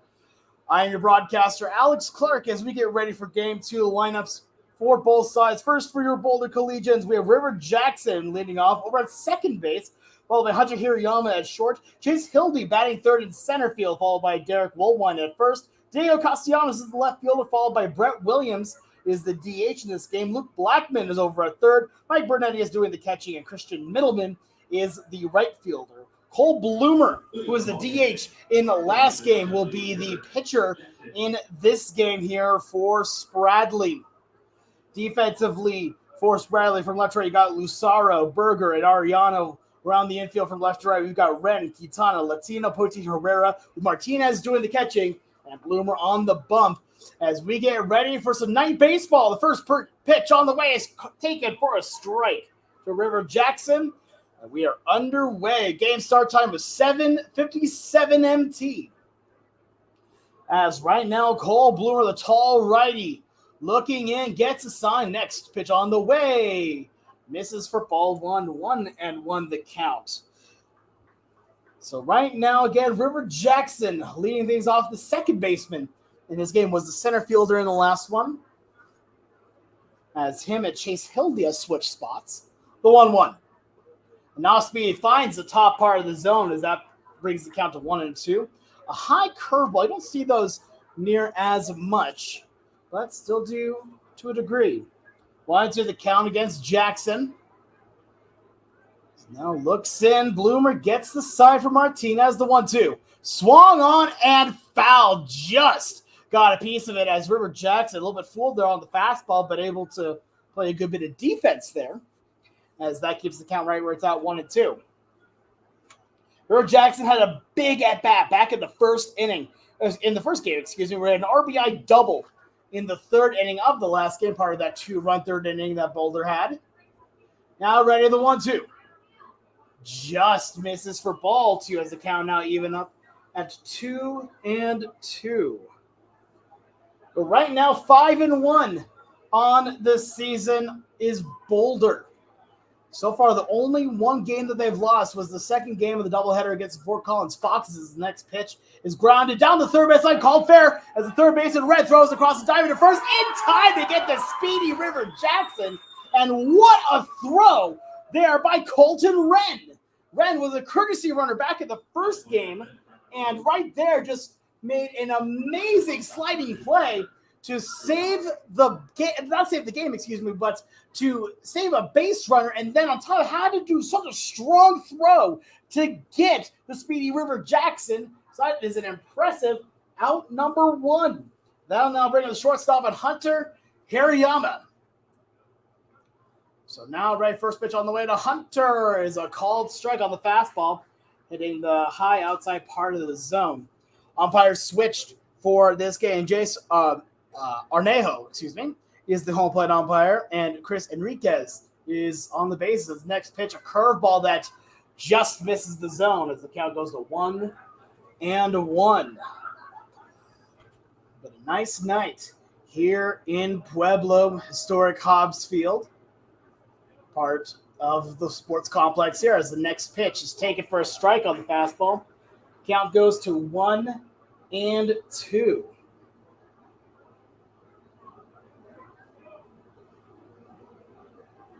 So here we go once more. Ready. The 1-2. A drive into deep left, but that one will hook foul. So we'll try it again. Here, 1-2 the count. Hunter Hirayama here, we've seen from him that when he struggles at the plate, he does beat himself up a bit, but he keeps going, and that's why I respect about him. He doesn't let himself get too down. The 1-2. Fouls that one off, and we'll try it again. So right now, already 5 pitches in the at-bat here. Now Hunter Hirayama is fighting to get the one that he wants. But here at the Runyon Field Sports Complex, the 1-2. Takes that one just a little bit high. A good eye there by Hirayama as the count goes to 2-2. And one thing that's going to be interesting to note in this game is how long are they going to let Cole Bloomer pitch? I bring that up because in the first game, they only had one pitcher go, Braxton Vale, who went the entire game over 100 pitches. Next pitch, ground ball over to the shortstop here. That's Kitana, strong throw to first, just in time. So Hirayama grounds out to his fellow shortstop there for the second out of the inning. That'll bring up the center fielder in Chase Hildy. Hildy has shown that he has a lot of speed, but is in the number 3 position here on the batting lineup because of his ability to turn bases into extra bases. If the ball's in the gap, you can almost guarantee it's going to be a double or a triple. As the first pitch is taken for a ball, count goes to 1-0. It's kind of interesting as well. Very similar to like a Jazz Chisholm type of center fielders. Next pitch, a ground ball, high hop over to the first base. It's going to be a foot race in the bag. Dives, and he's safe! The place umpire, Chris Enriquez, they're originally called out, but then changed it mid-call to safe. So that's an infield single there for Chase Hildy. Way to fight that one out, as that was a high chopper to Poti Herrera, who could not get. He made a good play, but it was a foot race between Hildy and Bloomer, and Hildy won that race. So now it's got to bring up the first baseman, and Derek Woolwine. First pitch on the way, driven deep into left field. Going for it is Lucero. Misses the habit, is there and makes the catch for the third and final out. So no runs on one hit, no errors, and one man left on as we head to the bottom half of the first inning. There is no score, but Spradley is coming up. You're watching today's game on Boulder Collegians Baseball YouTube.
Bottom half of the first inning. No score here from Hobbs Field, as now the Spradley Collegians get their first chance at the dish. They will lead off here with Jace Barger.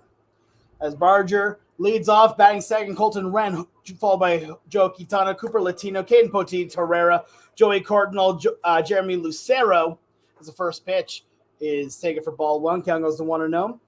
Followed by Gage Martinez, the catcher, and Justin Ariano is the right fielder batting ninth. Nick Willems pitching here for Boulder. As the next pitch on the way, a ground ball. This was in the infield. Going for it is the third baseman Blackman. Throw to first, and it's not in time. An infield base hit for Jace Berger. Barger, excuse me. And that is how we get things started here in the bottom half of the first inning. Excuse me, Barger, not Barger, Barger. As he now stands on at first, and then I'll bring up Colton Wren, the third baseman here for Spradley. But Nick Willems, the man on the mound here for Boulder. Looking in, gets a sign. Next pitch on the way, shows bunt, but pulls it back. And the pitch is called for a ball. Count goes to 1-0. But Willems, so far on the season, pitched a little over 3 innings. Now ready the 1-0. Line down the first base line. That's a fair ball called by Jace Arnejo, excuse me. Rounding second, heading for third now is Barger.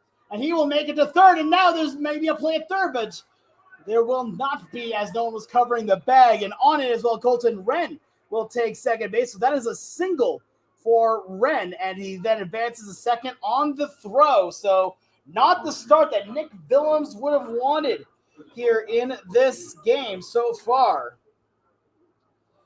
But now Willems has to go up against Joe Quintana, the shortstop, with nobody out, runners on at second and third. The stadium getting a little bit darker here now for these players. Now we're ready here, looking at Willems, number 24. The next pitch is taken low for ball one. Count goes to 1-0. For Willems on the season here, pitching-wise, 3 innings. That's still 43 pitches with an ERA of 0. You have to give up a run on the season. See if you can try to keep that as the next pitch misses for ball 2. Count goes to 2-0. Struck out 2, walked 1 in his lone appearance on the season against Fort Collins. Faced 11 batters. So, but right now he's given up 2 hits here to the first 2 men on. Both singles, the 2-0. That's what's going to go away from the catcher, Brunetti. There may be a play at the plate as sliding in is Jace Barger. And he will score. So that is the first run here by Spradley of this doubleheader on the wild pitch there. And now Colton Wren will also make his way over to third base. It is now 1-0 in favor of Spradley. So now Willems, the 3-0. Next pitch is taken for a strike as the count goes to 3-1. Again, the last pitch was way in the dirt as the catcher, Mike Brunetti, could not keep that one in front of him. It's shown that he can be very, very good at blocking pitches. Could not get that one. His next one is lined in as center field as Hildy is there, and he'll make the catch for the out here. Or, excuse me, no, that's going to drop for a base hit. So that is an RBI single for Joe Quintana. And 3 straight singles given up here by Nick Willems as Wren will score on the plate. It is now 2-0 in favor of Spradley. And now that's going to bring up the second baseman, Cooper Latino, with runner on at first base. The first pitch is a ball, curveball missing outside as the count goes to 1-0. Willems already given up 2 runs. Here in the bottom half of the first inning, has struggled a bit. Here trying to still get that first out as the next pitch on the way is in the dirt. A good block there, but a throw down to second base. We'll see there's a play, and there is one. He is out as Jose Quintana comes up a bit short on the stolen base attempt. It looks like he didn't even make it to second base and then was tagged out there. So that is a caught stealing and the first out of the inning here for Willems. Count now 2-0 here on Latino. As Willems now working with nobody on, a fresh start to 2-0. Misses high and inside, almost got Latino as the count now goes to 3-0. But now here again, we are working. 3-0 the count, 2-0 the score in favor of Spradley as the next pitch on the way is taken for a strike as the count goes 3-1. Got the bat on his shoulders for that one. The 3-1 on the way from Willems. Tries the inside corner, but Arnejo says that he missed. So that is a walk here to Cooper Latino. So 1 out, runner on at first base. That'll bring up Caden Poteet Herrera, the first baseman, up to the plate. So right now, Boulder quickly behind 2-0 into this game. As the next pitch on the way to Willems, misses high. Count goes to 1-0. So far right now, 5 batters faced for Willems. He started all of them with a ball. 0% first strike rate. As it's a look over to first base, the runner on first is Latino. The next pitch on the way is taken for ball 2. 2-0 the count. Cooper Latino, the second baseman, is on at first. As Willems just trying to settle down, find that groove. The 2-0 fouled off into the glove of Brunetti, brings the count now to 2-1. So in the last game here, we didn't even have the first hit of the game until the bottom half of the second inning off of a single by the now pitcher Cole Bloomer. As now it looks like we might be having an issue as the batter here, Caden, wants a little bit of extra pine tar on that bat of his, and he gets it. But now it's a 2-1 count here as Willems working with the runner on first base as he is really trying to get in the head of Willems, is moving around a lot left to right. Now there's a pickoff over to first, Kevin leading, and he gets him on the pickoff. A big pickoff there, caught stealing there on Cooper Latino as he saw that he was going to be bouncing from left to right and gets him on the lead. So a caught stealing, and so far right now the 2 outs of this inning have been via the caught stealing. So now ready 2-1. The next pitch on the way. High drive into deep right. That's going to be extra bases as Middleman feels that one against the wall, throws it in, heading for second base is Caden Poteet Herrera, and he will make it into second, although the throw is pretty close. That is a 2-out double here for Caden Poteet Herrera. And still 2 runs in here for Spradley in the bottom half of the first inning. And then I'll bring in the DH, number 19, Joey Cardinal. The brother, I'm being told, of JJ Cardinal from the first game. Here as JJ looks like sitting for this one, maybe usable later in the game. But 2-0 the score is now Mike Brunetti is going to take a quick moment to go talk to his pitcher. Here as Nick Willems here has yet to get an out here off of a ball in play. What I mean by that is that the only outs he has gotten have been via caught stealing. One was a throw from Brunetti over to second, and the other was a pickoff over to first. Every other one has been single, walk, double. So now he faces off against the designated hitter in Joey Cardinal. As right now, the Spradley Collegians are threatening with 2 outs here in the bottom of the first. Willems, number 24, look over to second. The next pitch. This is for ball 1, and the streak of starting off each hitter with a ball continues here. It's now 6 in a row. As Willems is trying to get a little bit comfortable here. He's gotten a couple of outs here, just needs to get that last one. The next pitch on the way. Misses for ball 2 as the count goes to 2-0 now. Right now we'll see how much of a leash that Willems has in this game here, but it is still just the first inning. Plenty of pitchers ready to go here for Boulder. This is a 2-0 now on the way. A ground ball in the infield. This might end the inning as it's going to be the first baseman Woolwine flips it over to Willems to end the inning on the 3-1, and that will end it. So 2 runs in for Spradley as we now head to the top half of the second inning. Spradley leads it 2-0.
Top half of the second inning as Boulder trails 2-0. Hello, everyone. I am your broadcaster, Alex Clark, as this inning is sponsored by WK Real Estate, as the Boulder Collegians want to thank WK Real Estate for their continuous support.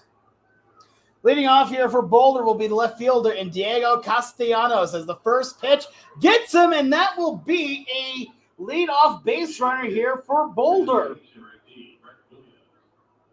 So now they'll bring in the designated hitter and Brett Williams, as Diego Castellanos here in the last game went 0 for 2, but Luke Blackman came in for him in the 7th inning and got hit by pitch. So maybe it's something with the batting spot. But now they'll bring up the designated hitter, Brett Williams, caught in the first game. Then the DH in the second one after his multi-hit performance, as the first pitch is low for ball one. Count goes to 1-0. Brett Williams, couple of singles in the last game, as well as a run scored. Here did strike out in the 7th. As now Boulder trying to get something going here in the second. The next pitch on the way as a broken bat grounded. It's like grounded. The ball is still in play. The fielded by the second baseman. Latino throws over to Poti Herrera in time for the out. But Diego Castellanos makes his way on to second base. So you might as well call that a sacrifice bunt. When the book goes down as a 4-3 with some extra firewood on that one. As home plate umpire Jace Arnejo will pick up the remains of the bat, hand it back to Boulder. And now is 1 out. That will bring up the third baseman and Luke Blackman. Blackman here, normally a DH. Here, we've also seen Blackman coming in the outfield, but I think this is the first time on the season that he has actually played third base. No, excuse me, this is the second time he has played third base. He also played in the last series against the Cutthroats. So 1 out, runner on at second base. The next pitch on the way is taken for a ball as the count goes to 1-0 here on Blackman. Cole Bloomer now in his second inning of work has now thrown 20 pitches here through 2 1/3. Been pretty effective so far, especially after our first inning where the only runner on was an infield single by Chase Hildy.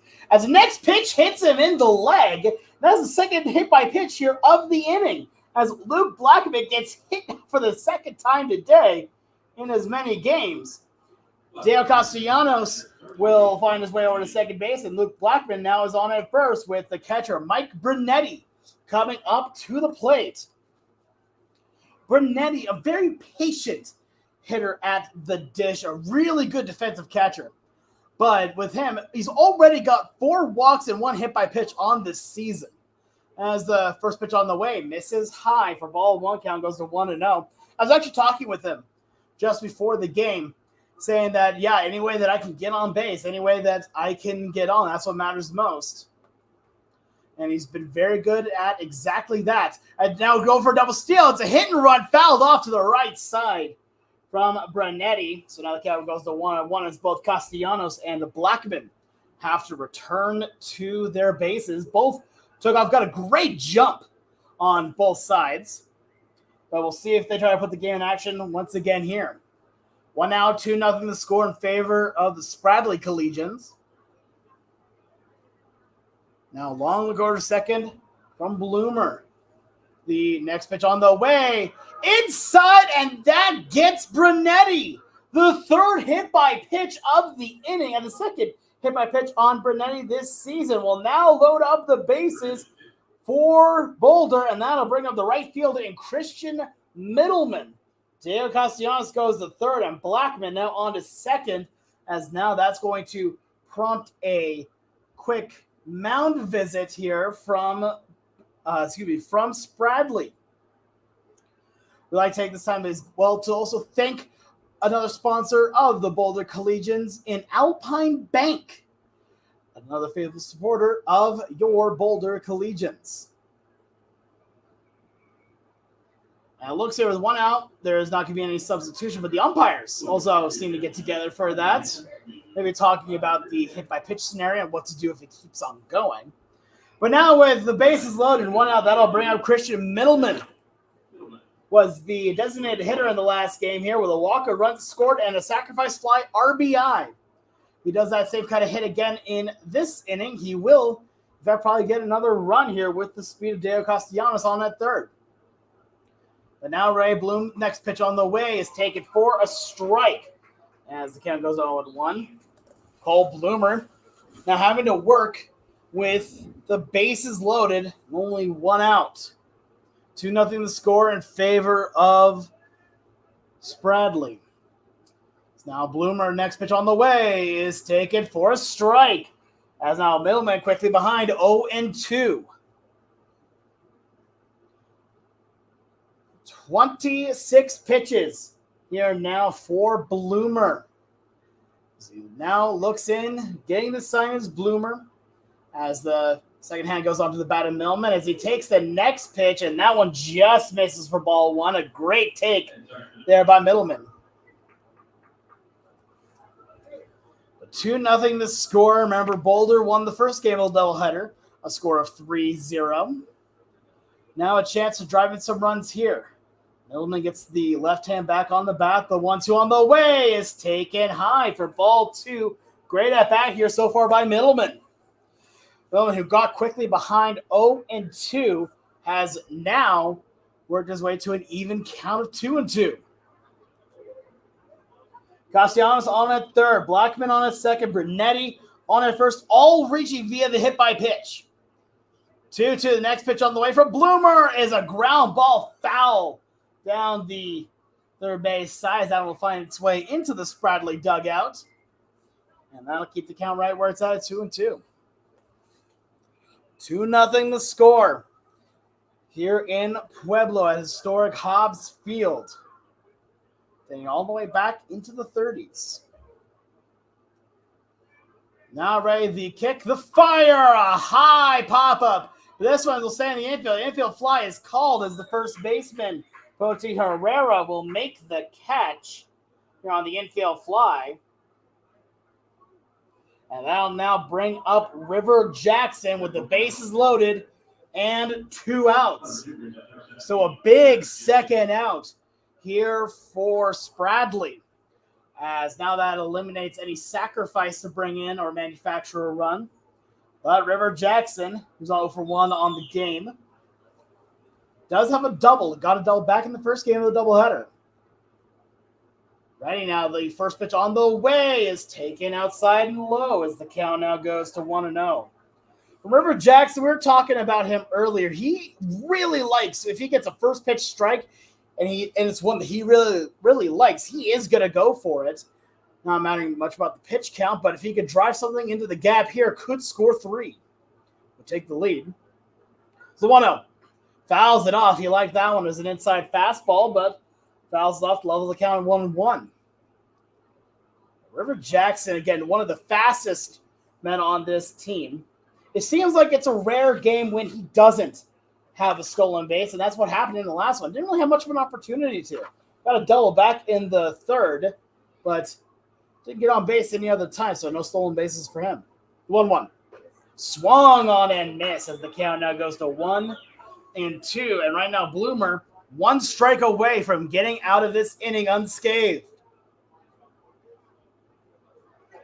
As now he steps in ready. 1-2 the count. 2-0 the score in favor of Spradley. Bloomer gets the sign. He goes set.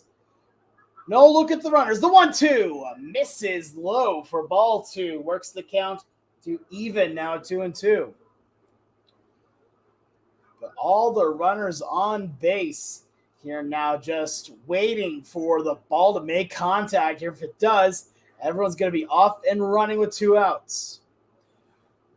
2 balls, 2 strikes, 2 outs, 2-0 the score here in the second. The next pitch on the way from Bloomer. This is for ball 3 as the count now goes 3-2. Runners will be taking off on the pitch. River, if he finds something he likes, will try to drive it. Otherwise, it'll still bring in a run if it's a walk. So now Bloomer wearing the black jersey with the white pants, yellow lettering, Full count. Runners take off. Ground ball in the infield. Going for it now is Latino. Throws the first and no play. There's the play as it gets by him. 1 run will score. Make it 2. 2 runs will score. 2 runs score on the E4. As now this game is tied at 2 apiece. So no runs, no RBIs, for River Jackson as Diego Castellanos scores, as well as Luke Blackman as Mike Brunetti finds his way to third. But both those runs are unearned against Cole Bloomer. But the most important thing is that this game is now tied at 2-2. Not the most conventional way to tie a game, but it works. So now Hunter Hirayama is up. The first pitch drives a high pop-up over towards the shortstop Kitana. He's there, and he makes the catch for the third and final out. But 2 runs unearned come in for Boulders. We head to the bottom half of the second. 2-2 is our score.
Jeremy Lucero gets ready to lead things off here. Bottom half of the second inning here for Spradley. As now Nick Willems comes in to pitch with a little bit more new life after Boulder scores a couple of runs unearned in the top half of the inning. His first pitch lined right over to the second base. River Jackson can't feel that that's going to be a hit. Call that one a base hit there for Jeremy Lucero, as that one was hit on a button. And now that'll bring to the catcher, Gage Martinez. So if you're wondering why we mute in between innings, they're playing a lot of music here that very well could get us copyright stricken on YouTube. So unfortunately, we do have to mute in between innings. But now here we've got Gage Martinez, the catcher, up as the first throw was a pickoff over to first. So nothing doing as Lucero gets back in. Martinez here, the backstop here for Spradley, as the next pitch is taken for a strike. Count goes to 0-1. That is the first pitch strike that we have seen here so far from Nick Willems today. We're starting to find a little bit more of that groove. Big lead over at first base. The next pitch on the way misses low in the dirt after a strong secondary there by Lucero, as the count goes to 1-1. But right now here again, Gage Martinez now ready again against Willems. Next pitch. That one's going to get by the catcher, Brunet. That one's going to go all the way over to first base as Woolwine will field the ball on the wild pitch, as Jeremy Lucero will head over to second base here on the wild pitch. And now with a count of 2-1. Here now for Martinez, Lucero on at second. Brunetti has done a really good job of blocking this year. That one, maybe just a bit of a fluke. Had a little trouble on the spin. The 2-1. Keeps that one in front of him as it's low in the dirt for ball 3-3-1. The count, that's a lot more like the Brunetti that we know. 2-2 ball game here in the bottom half of the second inning. So now again, Willems looking at, gets a sign. He's set. The 27th pitch on the way here from Willems. Ground ball right to the second baseman. That's Jackson, who throws over to first in time for the out, but on the play, Jeremy Lucero will move over to third. So call that one just a 4-3 ground out, and that'll bring up the right fielder, and Justin Ariano.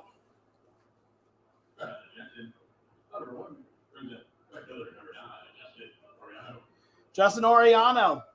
Now here comes out with a runner on at third base and one out here against Nick Willems. The first pitch on the way is a called strike on the outside corner. Count goes to 0-1. So right now it looks like through the last now 3 hitters, it's been a first pitch strike. We can't confirm that on the single to Jeremy Lucero, but if you liked it, it might have been a strike. His next pitch is in the dirt. Gets slightly away from Brunetti, but able to keep it close as the count goes to 1-1. Lucero now on at third base here. So any ball gets away from the catcher Brunetti could spell another run here for Spradley. The 1-1 on the way. Fouls it off as the count goes to 1-2. And the second out would be huge here for Willems as it would eliminate a sacrifice fly or sac bunt opportunity here. But now with 2 strikes here, more than likely not going to see a bunt there from Mariano. 2-2 the score. Bottom half of the second inning. The 1-2 pitch on the way. A ground ball in the infield as Hirayama has it, bobbles it, gets it, throws back to no throw to first as that will be an E6 there on Hunter Hirayama there. And now that will give it a 3-2 lead here to Spradley. So Justin Ariano gets on base via the E6, but that run will be still a full earned run, as there is not really much of a chance for a play at the plate, as the next pitch on the way to the leadoff man and Jace Barger, as that one misses. Count goes to 1-0. 3-2. Now the score here. This Willems now looking in the next pitch. A check swing, but home plate umpire Jace Arneo calls that he went around, so the count goes to 1-1. 3-2 the score here in favor of Spradley. The Collegians versus the Collegians. 1-1 pitch on the way is fouled off right behind home plate, so now brings the count to 1-2. Rogers last time up here got a single and then scored a run via a wild pitch. Was the first run of the ball game. As now Willems just trying to settle down a little bit here. Now ready. The next one is a throw over to first, but nothing doing as Ariano comes back in safely to first. Just trying to show him that, hey, I'm thinking about you. I've already picked off one. Maybe I can pick off another. Not getting as much of a lead as the other ones, as the next pitch on the way is a no call on that one, as it is a ball, but the ball gets away from Brunetti here. Another pitch that was in the dirt. Good block to keep it in front of him, though, as now Justin Ariano will go to second base on the wild pitch. And that brings the count out to 2-2.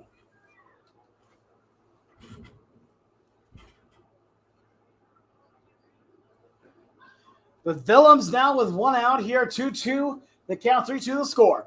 As the tall righty gets ready, looks around at the runner. The 2-2. Now he's going to get away from Brunetti again. That one goes over to the right side and going over to third base. Now it's Justin Ariano as the count goes 3-2. And I'm going to be honest, I don't want to put a whole lot of this on Brunetti because a lot of these pitches have been really fast and bouncing kind of awkwardly on the turf here. With the turf, it doesn't move quite like regular grass or dirt there, and he's just had a lot of trouble as that spin really comes back and gets him. But now we got a full count here on Berger. Now ready the fire.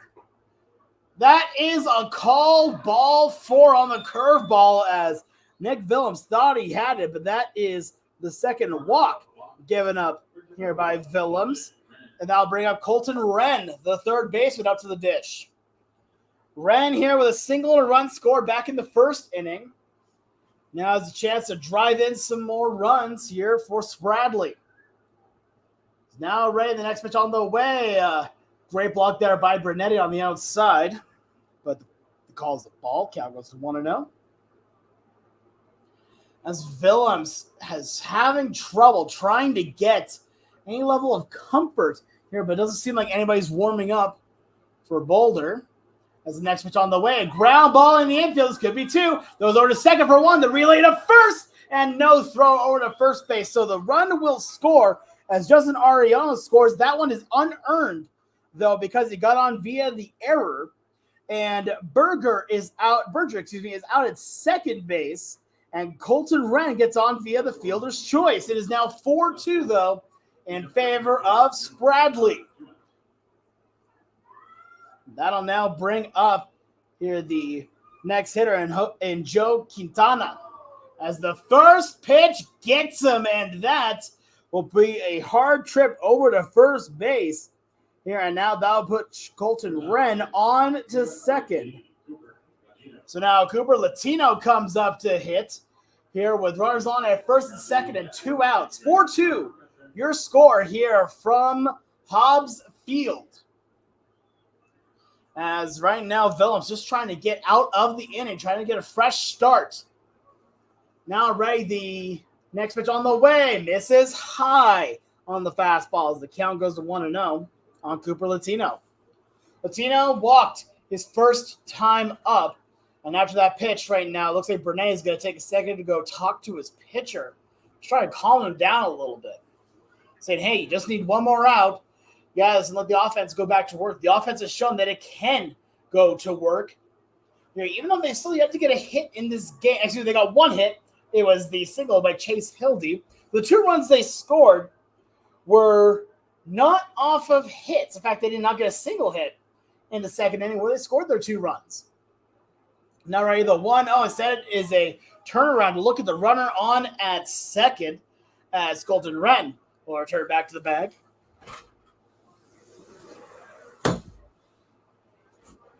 And now we're ready once more. Willems, next pitch on the way, misses outside as the count goes down to 2-0. 4-2 the score here in favor of Spradley. Nick Willems still having trouble getting that final out. So he now is set, ready to look around at the runner on its second base. That's Wren. Now the 2-0. Takes that one for a strike as the count goes to 2-1. The pitch count now becoming a thing here for Willems. He's already at 43 pitches on the inning.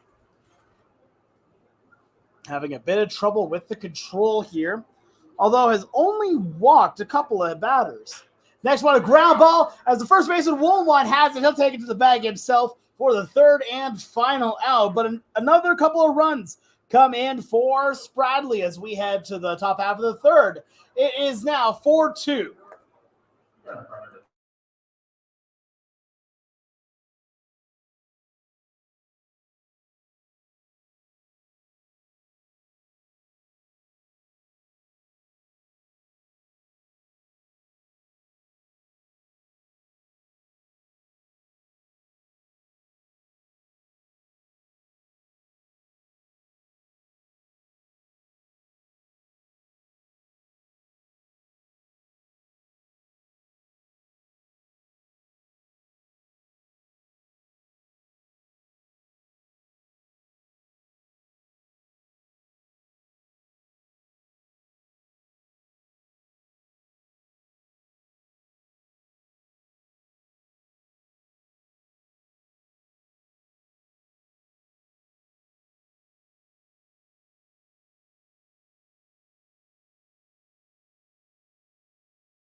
Now here, top half of the third inning.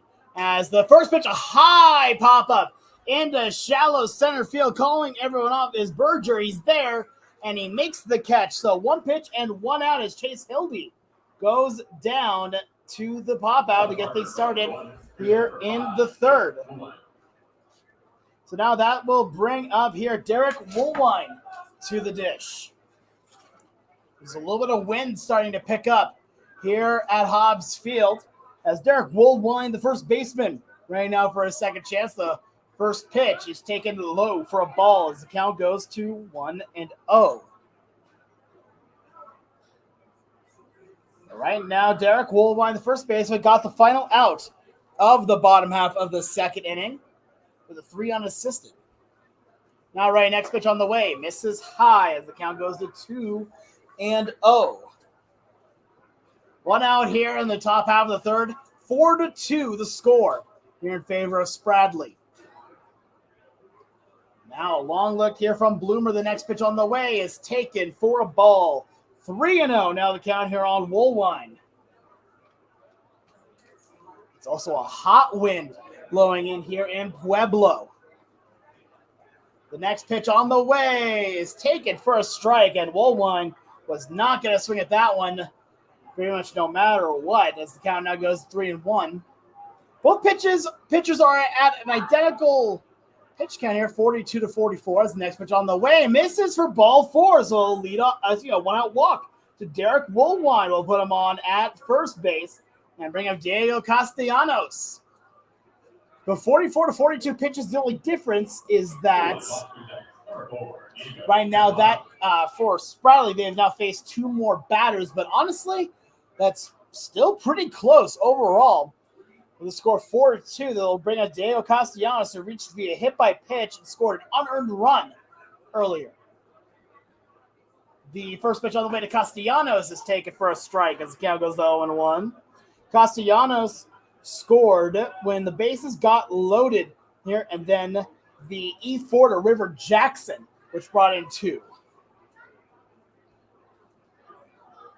So now Ray, long look, the 0-1 lined foul to the left side as that one will find its way into the Spradley dugout.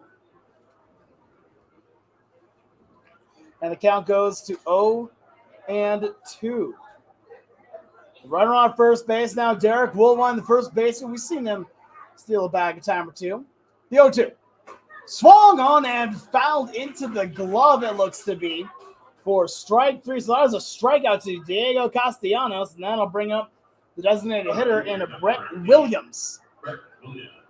Brett Williams got caught in the first game as a designated hitter in this game. So now, a bit interesting, especially that he's playing in both games, considering that Boulder shows a doubleheader tomorrow as the next pitch is taken for a strike. Count goes to 0-1. But right now, Brett Williams here got a multiple hit game in the last inning, last game, His next pitch was fouled off. Count goes to 0-2. Got a couple of singles to his name. But tomorrow, a doubleheader here for Boulder. They'll be back within the friendly confines of Scott Carpenter Park. 0-2 the count. Here, 2 outs, runner on at first base. That is Woolwine. The 0-2. Take it for strike 3, looking on the inside corner, and that will end the inning. So no runs on no hits, no errors, and 1 man left on. We now head to the bottom half of the third. 4-2 in favor of Spradley.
Bottom half of the third inning, 4-2 is the score. Still in favor of Spradley as Caden Poteet Herrera is the first batter. He takes first pitch for ball one. Count goes to 1-0.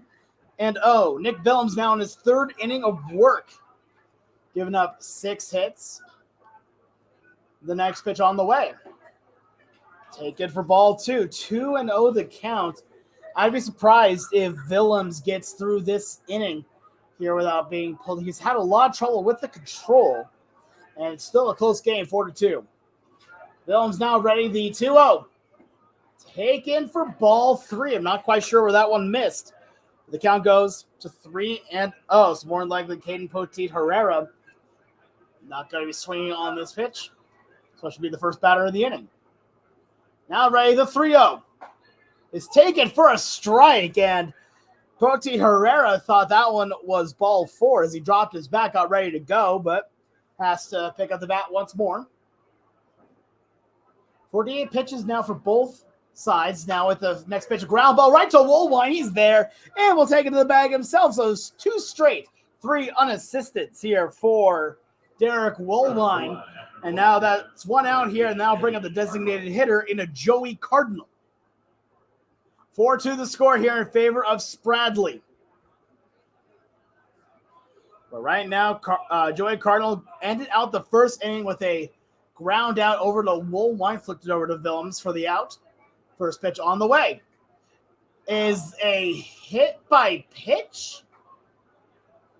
Or no? Looks like they're going to say that is a foul ball. Looks like it got off the bat, the home plate umpire, Jays Arnejo, will call. So the count goes to 0-1. So a bit of a break there potentially for Boulder as the 0-1. Ground ball weakly in the infield. That's going to be Blackman. He's got it. Goes the first strong throw and good stretch there by Woolwine. That's in time for the out. So 2 in a row. Sat down here in the inning by Nick Willems. And now I'll bring up Jeremiah Lucero, excuse me. I'm being corrected on that one. So Jeremiah Lucero here, getting ready for his second time of the dish. His last time up, got a single and scored. So now comes our 2 outs as Willems' next pitch on the way is taken for a ball. Count goes to 1-0. 4-2 the score here in favor of Spradley. The 1-0 now on the way from Willems. Fouls it off to the right side. Count now 1-1.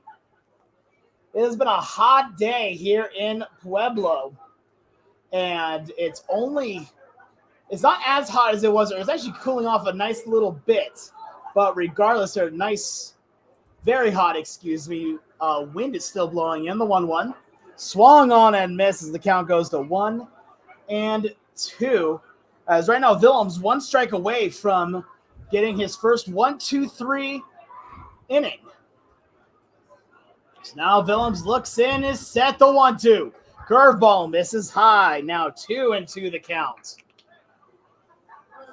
4-2 the score here in favor still Spradley. Bottom half of the third inning. Willems, the righty, just trying to get out of this innings without any damage. The 2-2 swung on and missed for strike 3. The first strikeout of the day here for Nick Willems, and that will end the inning. So 1-2-3 goes Spradley as we head to the 4th.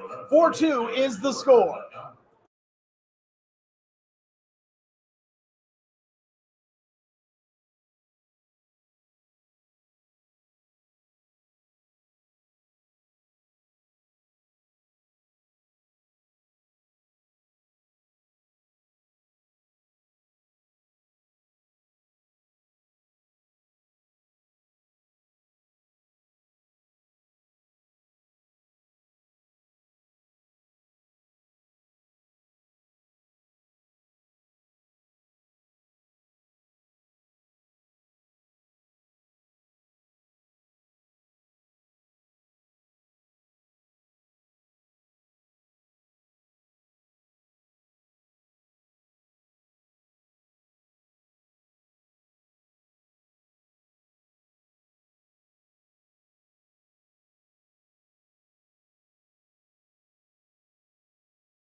Luke Blackman gets ready to lead things off here in the top half of the fourth inning. 4-2 your score in favor of Spradley. So now Luke Blackman, who was hit by pitches last time up, comes to the dish. His first pitch is a ball. Count goes to 1-0. He also scored a run, although it was unearned. Top half of the fourth inning, close game here, 4-2 here at Hobbs Field. The next pitch on the way, an off speed that finds the top part of the zone as the count goes to 1-1. What a beautiful night here in Pueblo at Hobbs Field. Now ready, next pitch on the way, inside. That almost got him. So the count goes to 2-1. If Blackman had been hit by that pitch, he would have gotten 3 hit by pitches in as many at-bats today, or plate appearances today alone. The 2-1. Swung on and missed as the count goes to 2-2. And it looks like he swung so hard on that one, his arm wrist strap head came off, but gets that one back in just nicely. So 2-2 the count. Here, Luke Blackman ready to go here against Cole Bloomer. Right now, Bloomer's 2-2 on the way. A high pop-up, foul territory, maybe playable. Pote Herrera runs over for it, and that one, everyone's a little bit lucky on that one. That one falls foul, but that one fell. The next pitch on the way to Blackman. Gets the inside corner, strike 3, and Blackman cannot believe it. He thought that one was way inside, and that is now 3 straight strikeouts here for Cole Bloomer. And now that'll bring up the catcher, Mike Brunetti. So Brunetti on the game was hit by pitch. His last time up made it to third base, but was not able to score. So get ready. The next pitch on the way is taken for a ball. Count goes to 1-0. 4-2 score, top half. The fourth inning, Battle of the Collegians. The 1-0. A curveball finds the inside corner. The count goes to 1-1. Home plate umpire Jace Arnejo, Arnejo is really seeming to favor that inner half of the plate, maybe a little bit more past the zone. As the next pitch, a high pop-up into shallow right center field. That's actually getting deeper. That's going to go for an extra base hit. Going off the wall, Berger will field and throws it in, and that is a 1-out double for Mike Brunetti. And that ball just kept carrying. It didn't look like it was really even hit that hard. But I guess I'm very much wrong on that one, as that just kept carrying on and on and on and on. And that is a double, the first hit of the day for Mike Brunetti. And now the Collegians have a runner on in scoring position with only 1 out. So now they'll bring up the right fielder, Christian Middleman. Last time up, popped into an infield fly.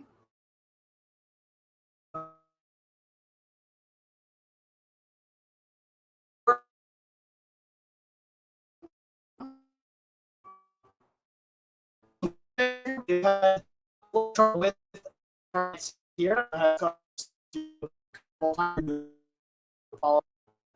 is now right here. Look over at this. Oh, 3 looks there. The 0-1 is taken first strike as the count goes to 1-1. What I'm being told here about it overall is that the press box, even though we have air conditioning in here, which is truly amazing, some of the stuff is starting to overheat, and that is including the box of the scoreboard as well as the router. So a lot of people are having problems tonight. The 0-2. A little pop-up into shallow right center field. That's going to drop in for another base hit. A single there for Christian Middleman as Mike Brunetti will go over to third. And now Boulder has runners on the corners here with 1 out here in the third. And that'll bring up the second baseman in River Jackson. So now still no runs in on the inning here, but River Jackson with a chance to change that. May try to manufacture a run here. We'll see. With his speed, it might be possible, but Brunetti on at third. Not the fastest player on the team, but a good bunt still might be able to score him and then move across the runners. His Middleman also very quick. First pitch on the way. Ground ball going to the second baseman here as that is Latino. He'll throw it over to first. It's in time for the out, but on the play, that will be an RBI 4-3 ground out as Mike Brunetti will score, and now it is 4-3, still in favor of Spradley. On the play as well, Middleman will find his way to second base, and now Hunter Hirayama comes up with 2 outs. He's 0 for 2 on the game as the first pitch on the way to Hirayama is taken, and down goes the umpire in Arnejo, and the throw to third base is not in time, as now time is called as the ball got past the catcher Martinez, and the home plate umpire was struck on it, and he is still down. Hopefully he's okay here, but I've been an umpire for quite a long time, over 15 years, and that kind of hit hurts. As the home crowd will give a cheer of applause as he gets back up, as well as the announcer doing a class act, making the home crowd as well as letting them know that the umpires work so hard. So class act there on both ends. The count is now 1-0 here on Hunter Hirayama, and on the play as well, Christian Middleman will take third. We're going to call that on the wild pitch. And so far, no argument on that, but the coaches are still on the field. As the catcher here, Martinez, is over by his coach right now, and I'm not quite sure what's going on here. Looks like there's not going to be any other appeal on it, so Middleman will stay on at third as catcher Martinez now comes back here. Counts 1-0 here on Hunter Hirayama, 0 for 2 on the game. Trying to get his first hit. A hit here would tie the ball game. His next pitch on the way. Swung on and missed. And that was a powerful hack there for Hirayama. And that brings the count now to 1-1. Hunter last game 0 for 2. The walk, a strikeout, and a ground out. Right now, just trying to find any way to get on base. His next pitch misses outside on the breaking ball. As the count now goes to 2-1. Hirayama, again, one of the hardest working players I've ever worked with.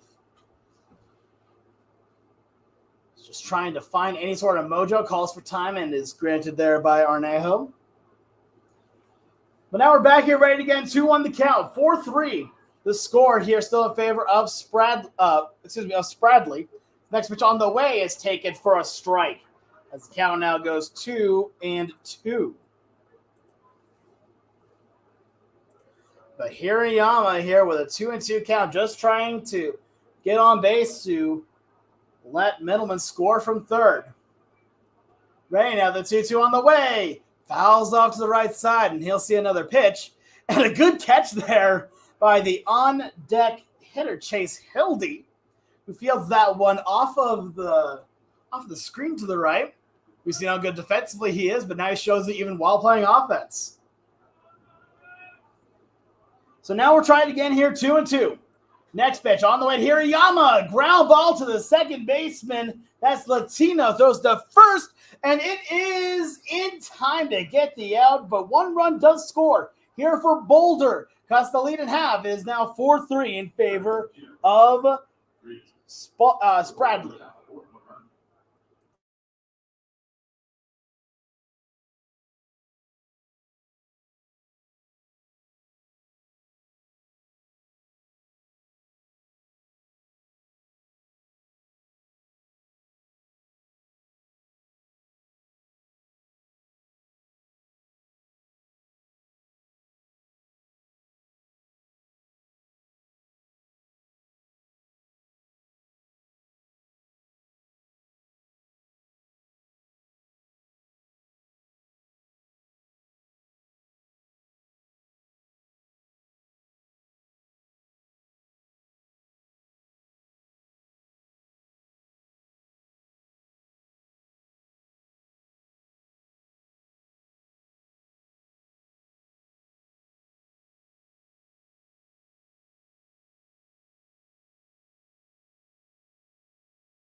Bottom half of the fourth inning, Boulder currently behind 4-3 here to Spradley.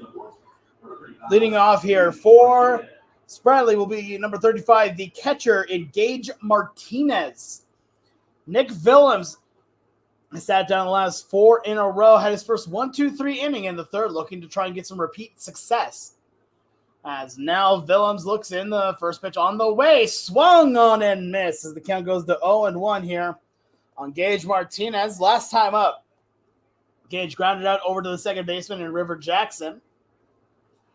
Now, he's trying to get his first hit on the game. The next on the way is taken inside and a little bit high as the count goes to 1-1. But Willems here is really showing that if you can calm down just a little bit, you can be really effective. That's what the third inning really showed. There's the 1-1 now on the way. There's a breaking ball that finds the zone as the count now goes to 1-2. And with that, gives a little bit more hope that he can go a little bit deeper in this game. With a 1-2 count here, now ready here against Martinez, the 1-2. Misses outside. This count goes to 2-2. One other possible idea here is that they want their pitchers to go as long as they can because they still have a doubleheader tomorrow. Here, playing off against Denver Mile High within the friendly confines of Scott Carpenter Park. Now ready, the 2-2 on the way. Oh, just misses the outside corner as the count now runs full 3-2. You can catch those games on YouTube as well. We have a 4 o'clock and 6 o'clock start time for that double header. You can tune in the same place that you're watching this one on.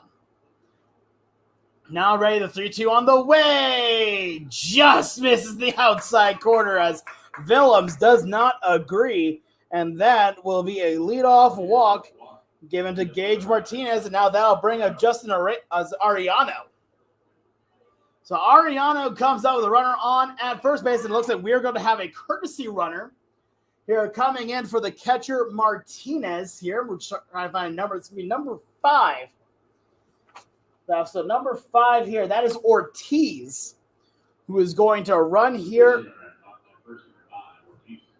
So Ortiz will run over at first base here for Gehrig Martinez, as the first pitch to Justin Ariano is a called ball. Count goes to 1-0. Ortiz and Martinez here, two famous designated hitters, both now in the Hall of Fame. I'm, of course, referring to Edgar Martinez of the Seattle Mariners and David Ortiz of the Boston Red Sox, as the next pitch misses high. Count goes to 2-0. And while I'm on that little bit of a subject here, just quick little trivia. People forget that David Ortiz was part of the Mariners organization before being traded away as a player to be named later in another trade. But now, right, next pitch on the way, misses high as the count now 3-0 here now on Ariano. So runner on at first base here is Ortiz. They're the courtesy runner here for Gehrig Martinez, as Nick Willems right now behind 3-0. The next pitch on the way is inside, almost gets him, and that will be ball 4. So 2 straight walks given up here by Nick Willems, as now Ortiz moves on over to second base, as now Jace Barger will come up to hit here on the game. He is 1 for 1 with a single run scored, as well as getting a walk. Now, it looks like there's some activity going on in the Boulder bullpen. There's now Willems looking in. He's ready. Here, a quick look around at the runners. Nobody out here. The next pitch says a turnaround over to second, but no throw. So now Jace Barger up to hit. Scores 4-3 in favor of Spradley. As right now, Willems, again looking in, gets the sign here from Brunetti. The score, we're having some issues here. The next pitch on the way is a ground ball. It's going to keep it in the infield. 1-1. Throws the second for 1. No, the throw is now over to third, but nothing doing. So on the play, the Ortiz will make it to third. Justin Ariano is out, and Jace Barger will make it over to first base on the fielder's choice. So now there's one out here in the inning, but runners on the corners here for Spradley. And that'll bring up Colton Wren to the dish, who is 1 for 2 on the day with a single and a run scored and reaching via a fielder's choice back in the second. Score still 4-3, but a double play could end it here. As right now it's Colton Wren. Next pitch is taken for a ball, and stealing on the play is Jace Barger. There's no throw down. He had an amazing jump on that call. That's all stolen base. As the count goes to 1-0 here on Wren, so get rid of the traditional double play possibility, I should say. But Colton Wren was a courtesy runner in the last game. The next pitch on the way misses low as the count goes to 2-0. Wren was a courtesy runner there for the catcher at the time, Carson Willard. So now ready here. 2-0 the count here for Willems. Facing off here against Wren. Look around. The next pitch on the way is an off speed that misses outside. 3-0 the count. 4-3 the score here. Still favor of Spradley. Collegians versus Collegians. We'll see, though, how Coach Tony wants to play with Willems here. As a 3-0. Gets the inside corner as Colton Wren didn't even think that was a strike. Started to throw his bat away, but kept it in his hands. And good for him, so he didn't have to pick up the bat again. The count's 3-1. 4-3 the score, favor Spradley here at Hobbs Field. Willems now set, ready. The 3-1. Misses outside for ball 4. That's the third walk of the inning given up by Willems. And now the bases are loaded, and that might be it for Willems. As Coach Tony is coming out here to go talk to his pitcher. We haven't seen an official sign whether or not Willems is done yet. So it looks like he's going to keep him in here just to see. Not quite sure. Anyway, so with the bases are currently loaded here. On third base is the courtesy runner Ortiz. On second base is Jake Barger. And Colton Wren, the man on at first. All of those guys, except for Barger, reached via a walk. And it looks like that is going to be it here for Willems. So we're going to take a quick break. When we come back, we'll have the pitching change here for you. You are watching Boulder Collegians baseball here on YouTube.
Back here now as day is done for Nick Willems. Nick Mishuk gets ready to lefty with one out here, and the bases loaded. About as high leverage of an opportunity as you can get as the first pitch on the way from Mishuk is a called strike.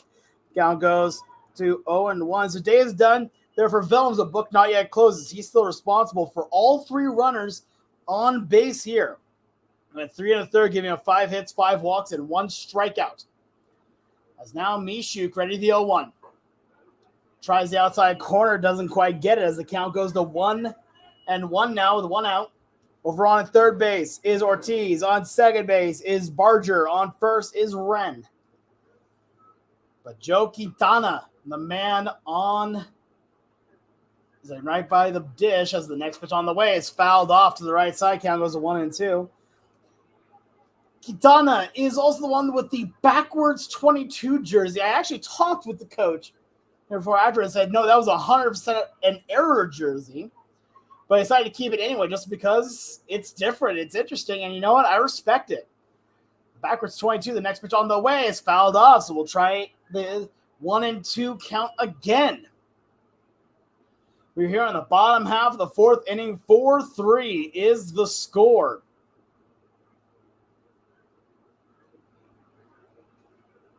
It's right now Mishuk. Ready the 1-2. Pop up. But right there is Hariyama. He's there, and he makes the catch. A big out number 2. As that one looks like it probably would have just been an infield fly. But we're still going to call that one still an F6 in the book. So now that's going to bring up the second baseman in Cooper Latino. So Latino comes out with 2 outs, and the bases loaded. A big first out there for Nick Mishuk. As one more out will get it. Boulder out of the inning unscathed as the next pitch misses for ball 1. Count goes to 1-0. I should say unscathed as in. No, it would be fully unscathed, yes. You have to score a run in this inning. 4-3 is the score. As right now, Mishuk. Ready, takes a look. The next pitch on the way. A ground ball. Hirayama dives, goes off his glove. He can't make the play. Scoring first from third is going to be Ortiz. Then closely after him is Berger. And then standing on at second will be Wren. So that is a 2 RBI single here. And now the score is 6-3 in favor of Spradley. So now Cooper Latino stands on at first with a 2 RBI single. Now bring up Caden Petit Herrera up to the dish. 6-3 is the score. As Mishuk is ready, the first pitch is taken for a ball. Count goes to 1-0.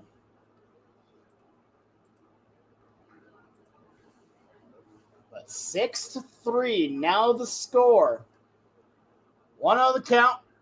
There's Mishuk, looks around at second, runners on second and first. The next pitch inside, it actually goes right behind the hitter in Petit Herrera, and both runners will advance on the wild pitch.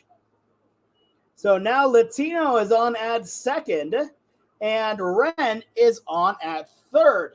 And now they have 2 runners on base here with a 2-0 count here to their first baseman, Petit Herrera. But it's lefty v. lefty here in the bottom half of the 4th. Mishuk looking and gets a sign, the 2-0. Ground ball down the first base line. That's been taken by Woolwine. Takes it to the bag himself for the third and final out. But 2 more runs come across here for Spradley as we now head to the top of the 5th. Score is 6-3.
All right, top half of the fifth inning here for Boulder. Down 3, 6-3 is the score as Chase Hildy gets ready to lead things off here for Boulder.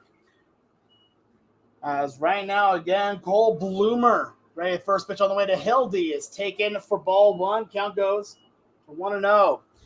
So book officially now closed on Nick Vilms. The 2 runs that came in to score in less inning were attributed to him, as he had 6 runs, 5 of them earned against him. The 1-0 misses a bit high as the count goes to 2-0. So now Nick Mishuk is on this as well here. Still, you have to give up a run technically as the 2-0. Swung on it, fouled. As that brings the count now to 2-1. Hildy is last time up and a huge fly out over to the center fielder in Barger. And singled his first time up. The infield base hit is the 2-1. Just misses outside as the count now runs 3-1. Hildy, we have seen how fast he is, that if he gets on first base, he's likely to try and steal second. But even an infield little grounder is not enough to ensure now his next pitch. Misses for ball 4, a leadoff walk to Chase Hildy, as now he will stand on at first base with nobody out. Now bring out the first baseman and Derek Woolwine. So Woolwine, the lefty, facing off against the righty in Cole Bloomer. Still on the bump in his 5th inning of work. We're now at 73 pitches. The next delivery on the way is taken for a strike as the count goes to 0-1. For Woolwine, this game 0-1 with a walk and a flyout. But you go back into the first game, he did have an RBI in the 3rd inning with a fielder's choice on a couple of groundouts over to the second baseman. Now ready for the next pitch. Fouls off to the left side, and that one heading back over towards the concession stand as a loud heads was yelled. And make sure that everyone is keeping nice and safe as the count goes to 0-2. But now again here for Woolwine, runner on first base is Chase Hildy. Could we think about trying to take second base here? We'll see. He is. Next pitch on the way, taken for a ball throw down to second base. Not in time. A great steal there by Chase Hildy as he just motored his way over to second base. The pitch was a called ball. So now the count is 1-2 here on Woolwine. But that one, he started out his dive towards where normally a second baseman plays, and he saw plenty of momentum when he got to the bag. He almost slid off, in fact.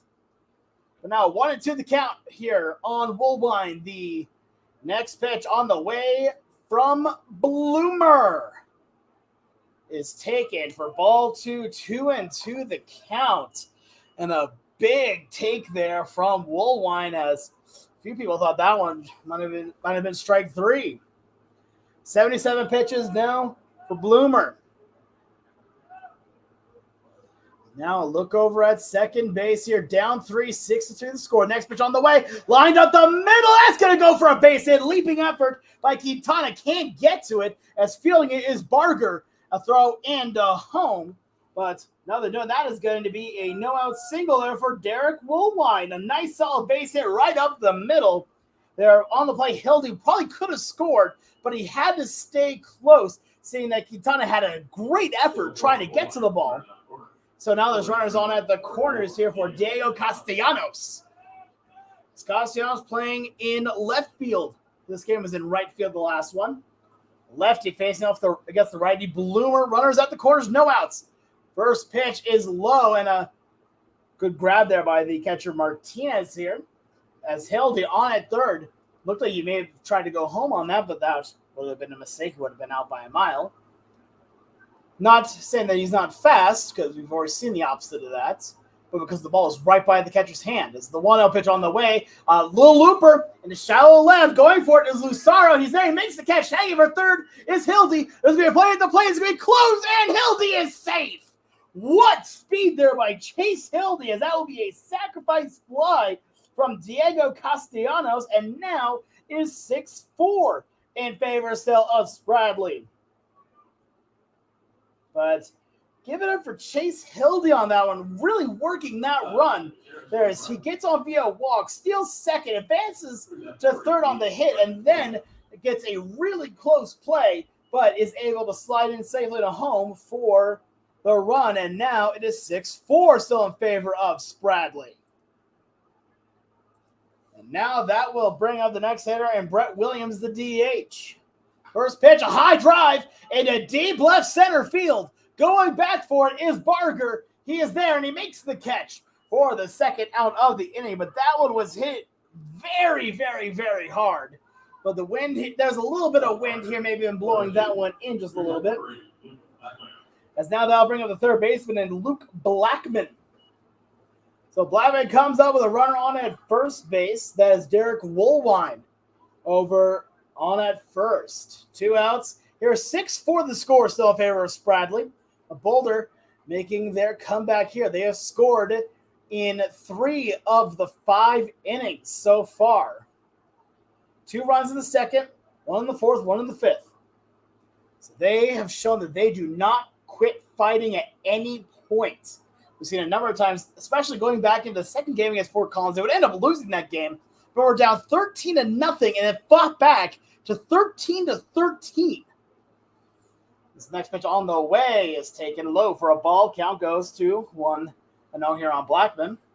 They'll lose that game 15-13, but the fact they were down 13 and still did not give up and fought back to force extra innings is something very admirable. There's a lot of fight in a team as the 1-0 pitch on the way is swung on and missed as the count goes to 1-1.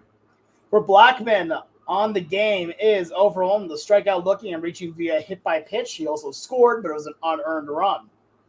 6-4 is the score.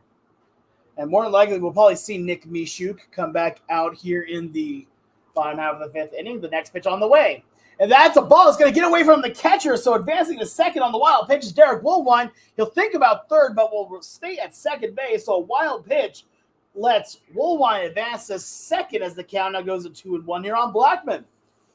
Now a single here could bring this game within 1. A homer would tie it. So far, only 1 home run on the season, and it was by Alec Martinez. Back in Colorado Springs against the Cutthroats, hit a 360 estimated foot home run here for 3 runs. The 2-1 on the way. Ground ball to the third baseman. He's got it easily. That's Wren. Throws the first in time. A good pick there by Jose Herrera, and that will end the inning. But 1 more run comes in for Boulder as we head to the bottom half of the fifth. Our score, 6-4 in favor of Spradley.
Bottom half of the 5th inning here. Joey Cardinal ready to lead things off here as Mishuk's first delivery on the way misses for ball 1 as the count goes to 1-0.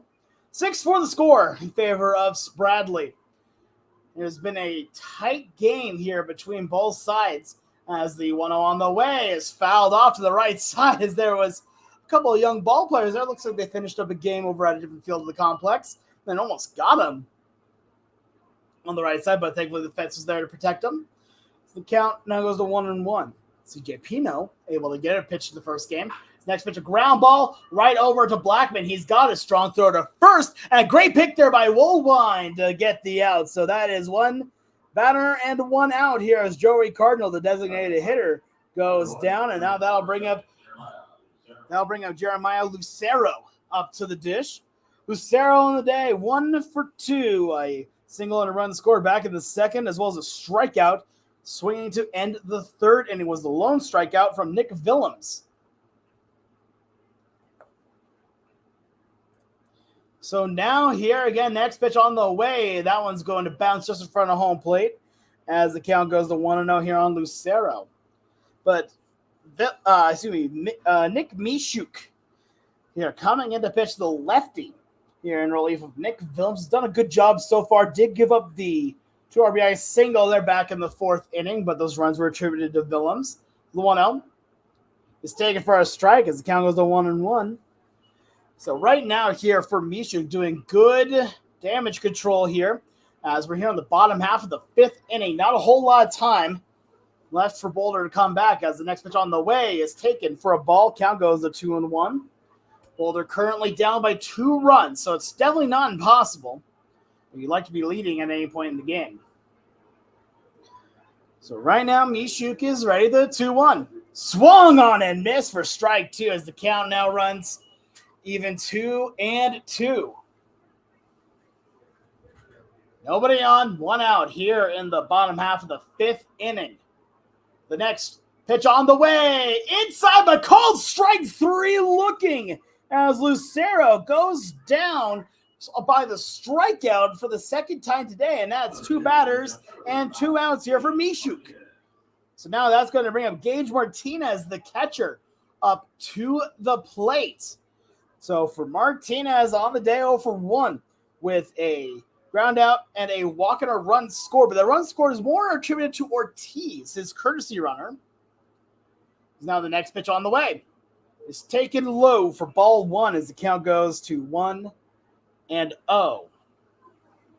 6-4 the score here, bottom half of the 5th inning. As right now we've seen from Spradley, they've gotten their scores in 2s only, as the next pitch on the way is a called strike by the home plate umpire, Jace Arnejo. This count goes to 1-1. They scored 2 runs in the first, 2 runs in the second, and 2 runs in the 4th, whereas Boulder scored 2 in the second, 1 in the 4th, and 1 in the 5th. 1-1. Misses outside as the count goes to 2-1. Doesn't really mean a whole lot, but it's still fun. A little bit of pattern recognition there. The Mishuk working on a good, quick, efficient inning. So 21 pitches, the next on the way, goes outside, but does not get the calls. The count goes to 3-1. Batter on deck is Justin Ariano. Mishuk would not like to face Ariano in this inning, would maybe like to face him in the bottom of the 6th. The 3-1 is taken for a strike as the count runs full now. 3-2 with 2 outs here in the 5th. 6-4 the score. Boulder is trailing. Now ready, the lefty's full count pitch on the way is taken for strike 3, and that will end the inning. 1, 2, 3, 2 straight strikeouts looking for Spradley as we head to the top half of the 6th inning. Score still 6-4. Boulder is trailing.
Top half of the 6th inning now here as Boulder only down 2. Have a chance to come back and win this one as Mike Brunetti leads off. He's 1 for 1 with a double, a run scored, and a hit by pitch. His first pitch is taken for a ball from Cole Bloomer. His count goes to 1-0. 6-4 the score, top half of the 6th inning. As now we're ready to go once more. The next pitch gets him on the foot. Oh, no, they're going to say he got out of the way of it. So the count goes to 2-0. So Mike Brunetti here, the catcher in this game. Already has 1 hit and 1 run scored. Next pitch on the way. Swung on and missed. Found an off spin that he liked, but couldn't quite get the bat on it as the count goes to 2-1. Okay, I'd like to thank some of our sponsors of Boulder Collegians Baseball in Alpine Bank and WK Real Estate. 2-1 count. Next pitch is taken for a strike as the count now runs even 2-2. A reflective count here. Nobody out here in the top half of the 6th. 6-4 the score. Boulder trails here to Spradley. The 2-2.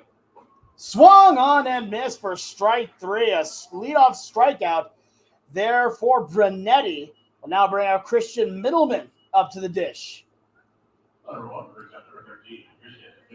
Next, you also just saw there Bloomer and Wren. Like a bit of a fun little handshake as the two exchanged the ball and got it back to Bloomer.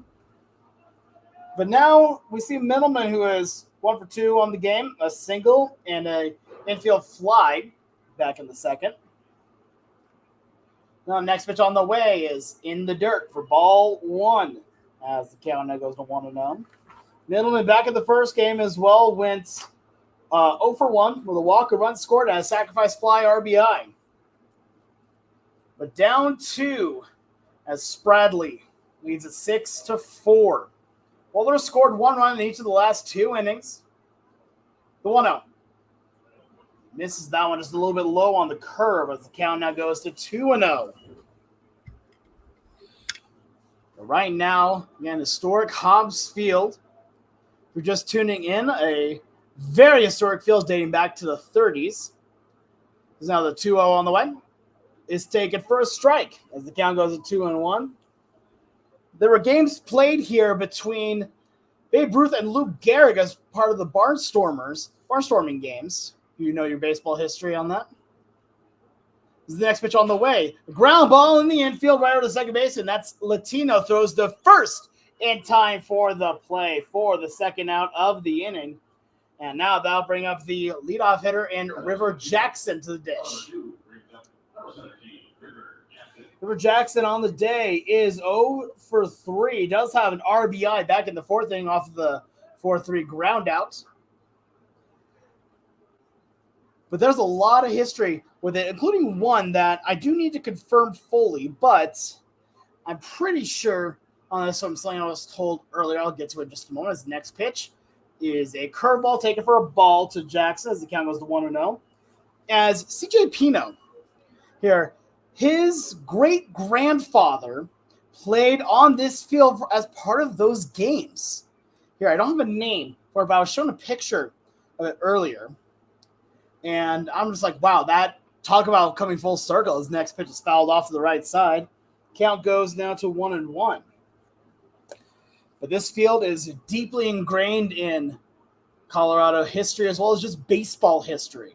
A ton of amazing names have made their name in this ballpark. Of course, there's been renovations since then. It's the 1-1.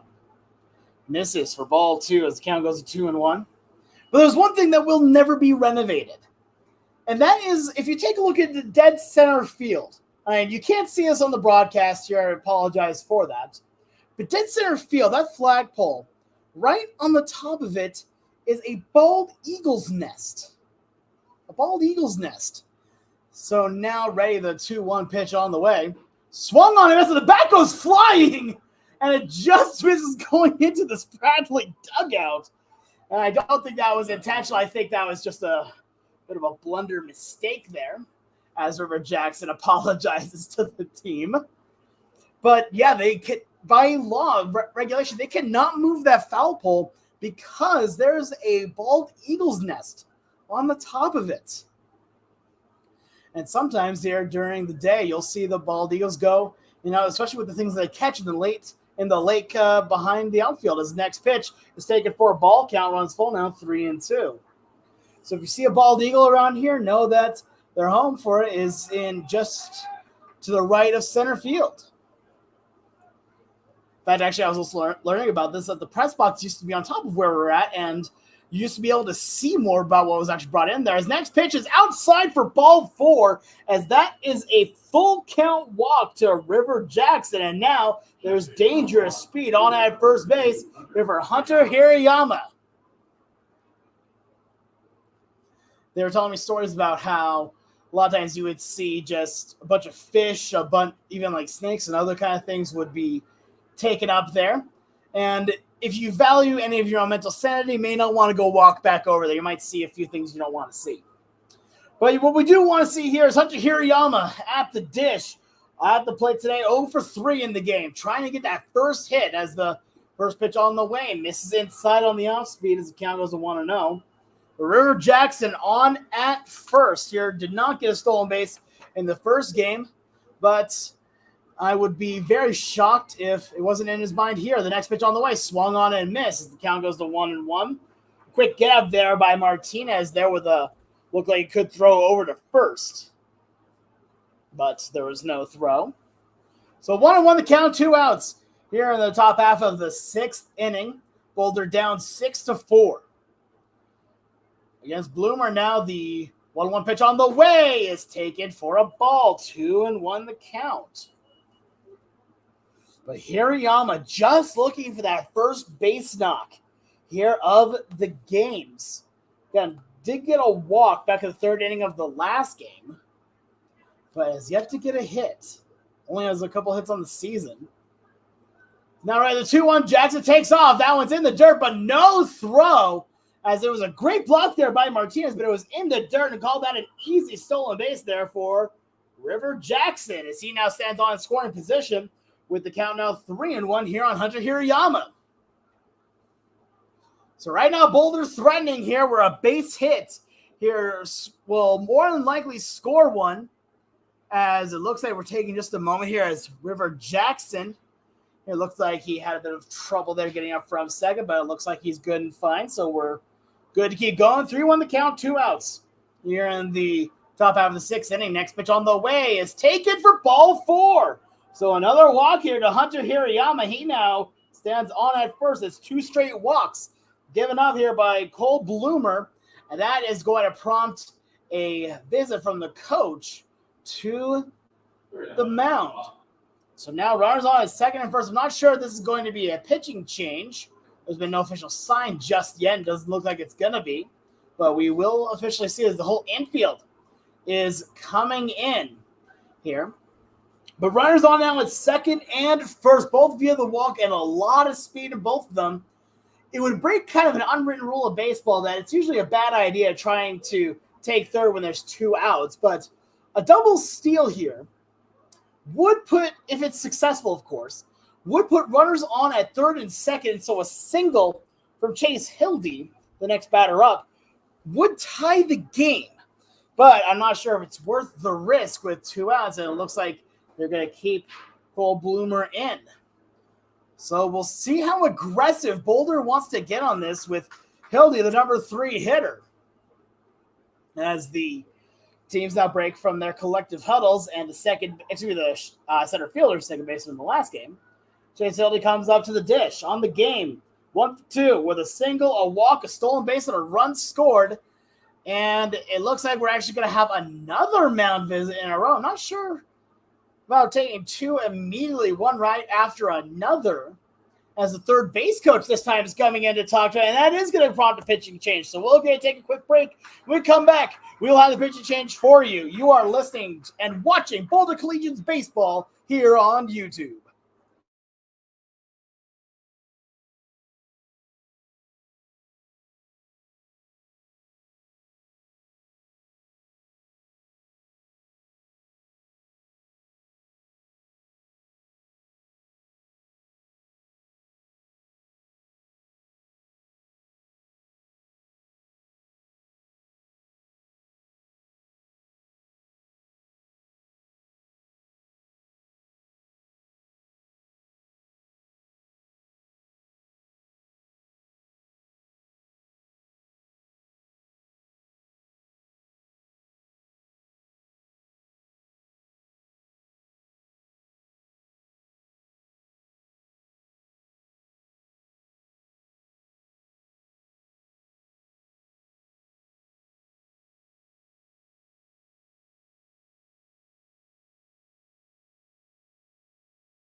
We're back here with a pitching change. Cole Bloomer's day is done. Book is not yet closed on him as he is still responsible with the runners on at second and first.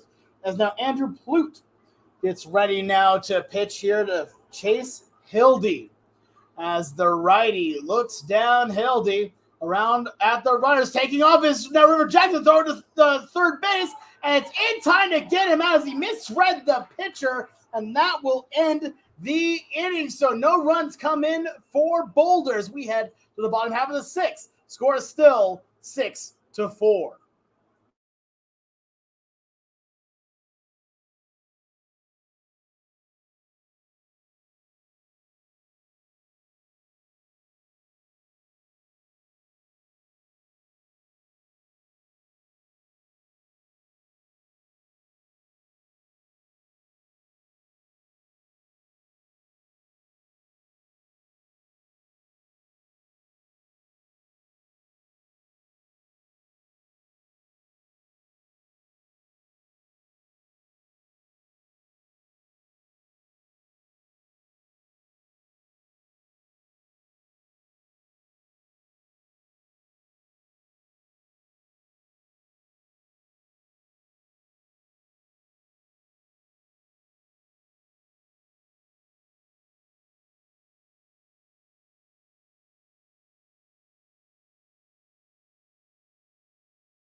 Justin Ariano leads off things here for Spradley in the bottom half of the sixth inning.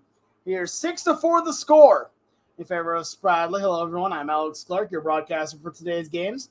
As Nick Mishuk still on the bump, the first pitch on the way is taken for ball one as the count goes to 1-0. Day and book now officially closed here on Cole Bloomer. 5 2/3 innings, 4 hits, 4 runs, 2 earned, 4 walks, and 4 strikeouts. A lot of fours there as the next pitch misses for ball two. 2-1 now the count. But right now, the last inning ended on a potentially strategic move. It might have also just been a mistake there from River Jackson as he then was thrown out at third base as the next pitch is a strike. Count goes to 2-1. At third base before the pitch was thrown. So then so it ended out the inning. Now ready 2-1, next pitch on the way. Swung on and missed as the count goes to 2-2. Bottom half of the sixth inning, 6-4 is the score. Still anyone's ball game here as now Mishuk's next pitch on the way is taken for strike 3, and Ariano knew it. So going back into the last inning, that's 3 straight strikeouts looking by Nick Mishuk. Mishuk has been on fire in relief of Nick Willems, and now that's going to bring up the leadoff man in Jace Barger. I have been corrected on the pronunciation of his name. It is Barger as the next pitch on the way misses outside. Count goes to 1-0. For Barger on the day is 1 for 2. 2 runs scored, a single, a walk, a stolen base, and 2 runs scored. So 1 out here, 1 out of the count. The next pitch on the way from Mishuk is a called strike. Count goes to 1-1. And the time little set of Chase Hildy, Derek Goldman, Cassiano, 3-4-5. Next pitch, ground ball right over to second base, and that's Jackson. He's got those over to first, and it's just in time to get the beating Jace Barger over at first base. So now there's 2 outs here in the bottom half of the 6th inning. It's now the outbring of the third baseman, and Colton Wren stands now in the right-handed batter's box. Here on the day so far for Wren, he is 1 for 2 with a single, a fielder's choice, and a walk with 1 run scored. So now again, Mishuk trying to get another 1-2-3 inning as the first pitch is taken for a ball. Count goes to 1-0. One thing that's kind of interesting to know here about Mishuk is that since he came in, every inning he has pitched has only had 3 batters as the next pitch misses outside as the count goes to 2-0. He came in relief of Nick Willems back in the 4th inning, faced 3, 4, and 5 in the order. Then in the next inning, faced 6, 7, and 8. Here sat them all down. As now ready, the next on the way. Fouls it off as the count goes to 2-1. I should say I need to make a quick amendment on that. He did give up a single here to Cooper Latino, to our rare single, but those runs again attributed to Willems, and he still only faced the 3 batters in that inning. And right now, this is the 3rd batter of inning number 6. The next pitch on the way is taken for a strike as the count goes to 2-2. So if he gets another out right here, he will have retired 7 in a row with 3 strikeouts so far. The next pitch on the way is fouled off, and we'll try it again here now at 2-2. 6-4 the score, still in favor of Spradley. As right now, the home plate umpire being issued a few new baseballs there, courtesy of Zach White. Zach White probably expected to pitch in tomorrow's doubleheader against Denver Mile High. Here, we've only seen him once so far this season. Here, he pitched the 2nd game of the season against the Denver Generals. Is the 2-2 on the way. Misses inside as the count runs full, now 3-2. But now again, Nick Mishuk with a full count here, facing off against Colton Wren, who has a single and a walk on the day. Payoff pitch now on the way from Mishuk. The ground ball in the infield taken by a third baseman. Blackman throws to first, and it's in time to get Wren as 1-2-3 goes Spradley. We now head to the 7th inning. Last chance here for Boulder as we head to the top of the inning. Our score 6-4 in favor of Spradley.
Top half of the 7th inning here as Boulder is down to their final 3 outs here in the inning. Here in the game, I should say. 6-4 the score in favor of Spradley. They'll send up 3-4-5 as Chase Hildy gets ready for his next chance up as the first pitch is taken for a ball. Count goes to 1-0. Hildy did come up in the top half of the 6th inning, but there wasn't a pitch thrown to him as River Jackson was caught out at third base. 1-0. This is outside as the count goes to 2-0. One thing very interesting to note is Chase Hildy with a lot of speed. His run would not mean much. It would get them one closer, yes, but they need 2 runs in order to tie and bring this game to the bottom of the 7th as the next pitch is taken for a strike. Count goes to 2-1.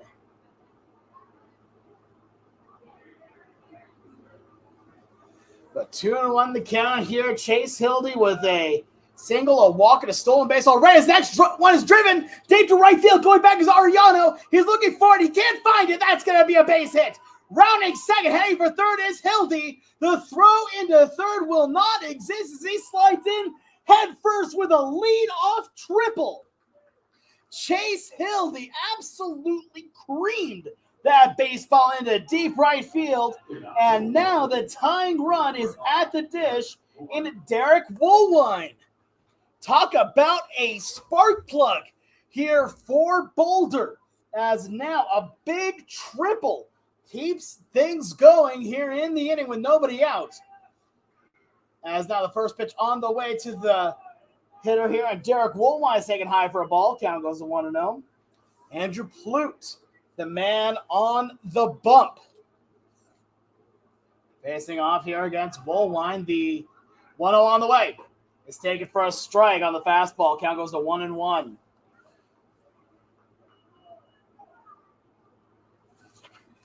So right now, again, a lot of speed on that third here, but that run technically doesn't mean much. This is the 1-1. This is inside as the count goes to 2-1. And right now for the Boulder hitters, they're just trying to get a couple base runners on because right now, Derek Woolwine, the batter up, represents a tying run. 6-4 the score here in the top of the 7th inning. The 2-1 on the way. Misses for ball 3. 3-1 the count. Diego Castellanos, man on deck. This final frame of action is brought to you by Alpine Bank. They're a proud sponsor of the Collegians. The 3-1. High pop-up into shallow left center field. Going back for it is Quintana. He's calling everyone off. He's there, and he makes the catch. No chance for Hildy to try to take off on the sacrifice fly. So that'll just be an F6 in the book. Now bring up Diego Castellanos.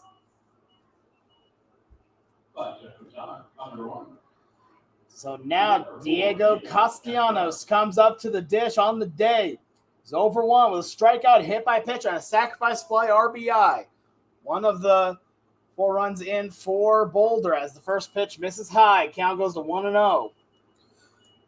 He represents the tying run here in the top half of the 7th inning. Final frame of action here in Pueblo.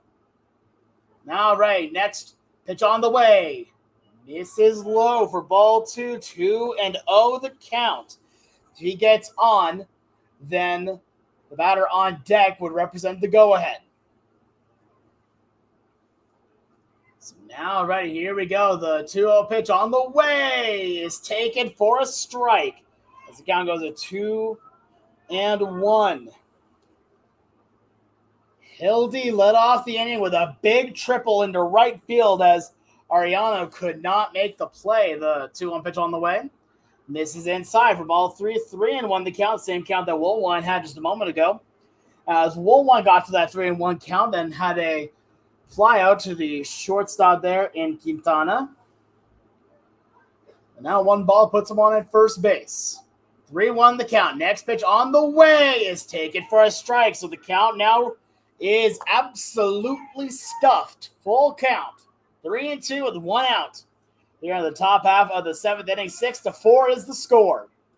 Next pitch on the way. Driven to right, but hooks foul as that will find its way into the concourse, and we'll try it all again here at 3-2.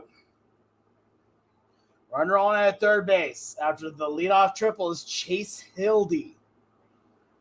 Right now, Diego Castellanos representing the tying run. 3-2. Payoff pitch on the way is swung on and missed for strike 3. His second strikeout swing of the game, and now Boulder is down to their final out. So now Brett Williams comes up to the dish. He's 0-for-3 in the game. Ground out, a strikeout, looking at a flyout, but go back to the first game of the doubleheader. Brett Williams had 2 singles, a run scored, as well as a strikeout. So now the designated hitter Williams, first pitch, misses low for ball 1. Count goes to 1-0. Pitch count starting to get a little bit high here for Plute at 17 pitches now.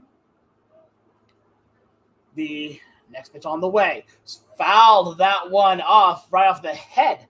Actually, the catcher Martinez looks like I got just a piece of the bat, then a bit of the helmet of Martinez. But still same, keeps the count at 1-1. 2 outs here. Last chance again here for Boulder. The 1-1 on the way. Misses high as the count goes to 2-1.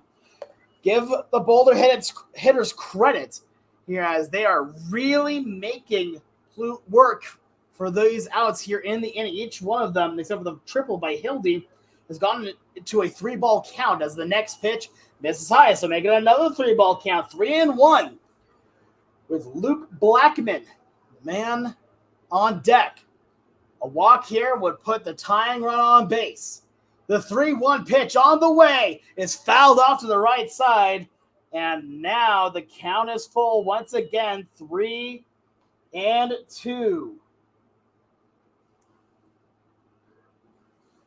So right now here, this is do or die time for Boulder. Full count, 3-2, 2 outs, runner at third. The next pitch on the way is fouled off to the left side. We'll try it again as Chase Hildy has to kind of spin out of the way of that ball. We'll try it once more. So good on Williams there for fighting off that pitch. But Andrew Plute, the pitcher, not giving them anything easy. Righty v righty, full count. Next pitch on the way is lined into left center field. That's going to be a base hit. Scoring from third is Hildy, as now Williams will stand on at first base with an RBI single, and Boulder is not done yet. It is now 6-5 still in favor of Spradley. But an RBI single gives Boulder another chance, and now the go-ahead run comes up to the plate. As now Brett Williams stands on at first. That'll now bring up Luke Blackman, who on the game is 0 for 2. Hit by pitch, a run scored, as well as a strikeout looking at a ground out. It's righty v righty. What a clutch at bat there by Brett Williams. He's now ready. The first pitch on the way. High drive to deep left center field. Rounding the bases down from second to first. That ball is gone! Home run for Luke Blackman as he gives Boulder the lead. Oh my, what a shot by Luke Blackman as he demolishes that ball and gives Boulder a 7-6 lead. My, oh my, what a blast by Blackman. As Luke Blackman absolutely demolishes that baseball. So now Boulder has the lead here, 7-6, the second home run on the season here for Boulder, and it could not have come at a better time. So now that'll bring up the catcher, Mike Brunetti. First pitch is fouled off right behind home plate as the count goes to 0-1. So Hildy scored earlier on the single from Brett Williams, as Brett Williams then scores on the home run from Luke Blackman. 0-1 pitch on the way to Brunetti. It's fouled off, and now Brunetti quickly behind 0-2, and the roles have now been reversed.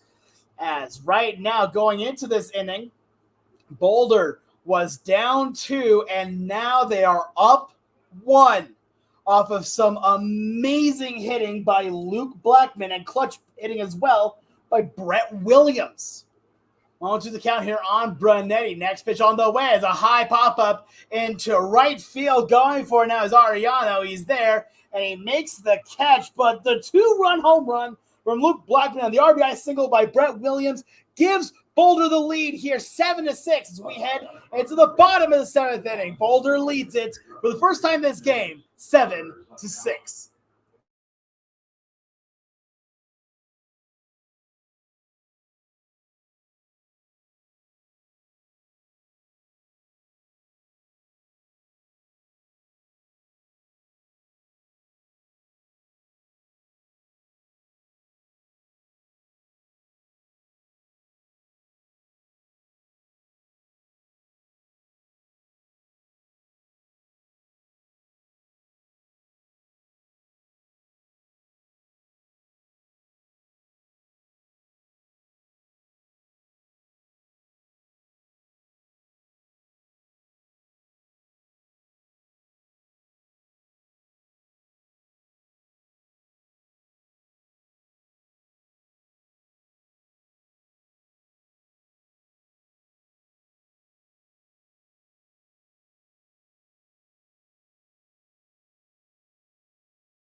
The roles are now reversed as we head to the bottom half of the 7th inning. Boulder leading it a score of 7-6 after the RBI single by Brett Williams, then the 2-run home run by Luke Blackman. That ball absolutely mashed.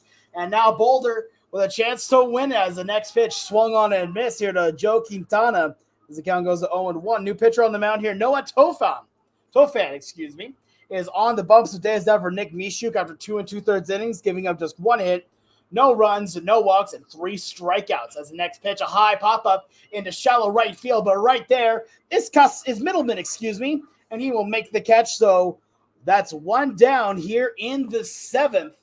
As right now, Boulder 2 outs away from going 5-1. Going 7-1. There we go. But now that'll bring up Cooper Latino. On the game right now is 1 for 2 with a 2 RBI single back in the 4th and a walk back in the 1st. So he'll get ready to face off against Noah Tofan. As Noah is ready, the righties. First pitch on the way. The high pop-up, foul territory, but maybe playable as Woolwine is there in the first base coach's box. He makes the catch, and now Spradley is down to their final out in the name of Caden Poteet Herrera.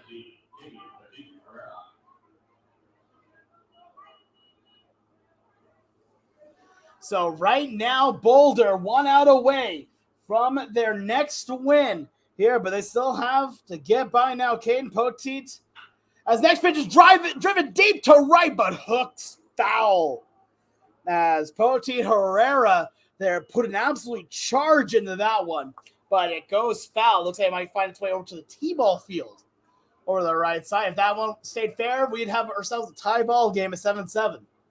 7-6 the score in favor of Boulder. Now ready 0-1 count. The next pitch on the way is up and outside as the count goes to 1-1.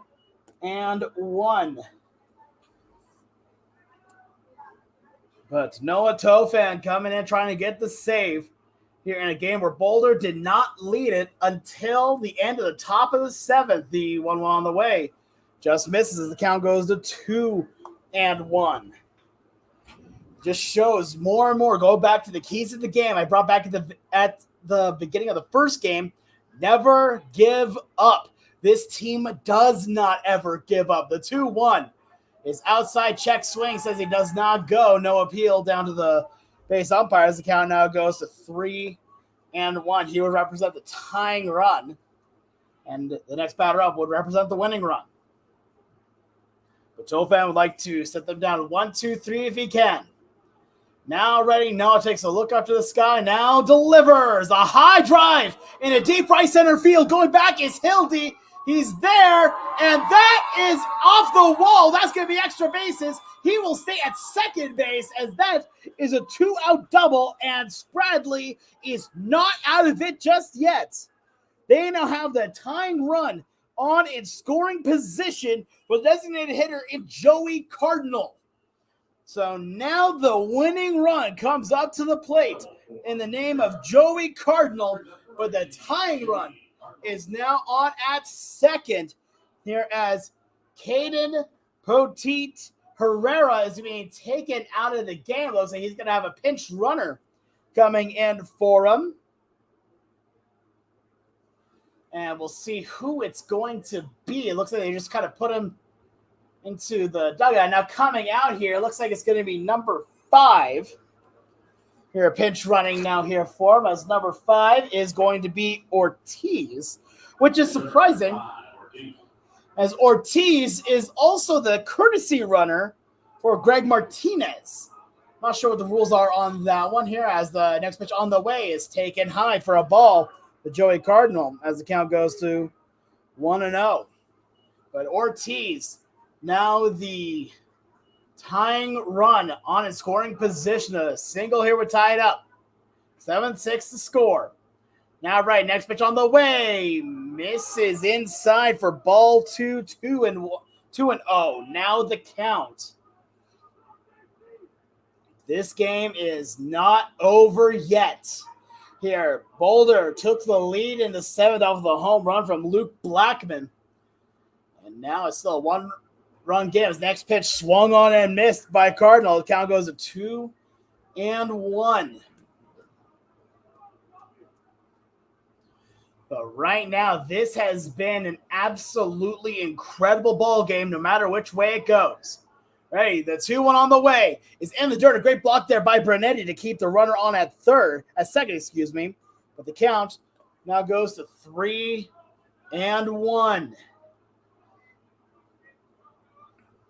As right now, Cardinal steps back in. Noah Tofan. Ready, looks around at the runner, not being held on. The 3-1.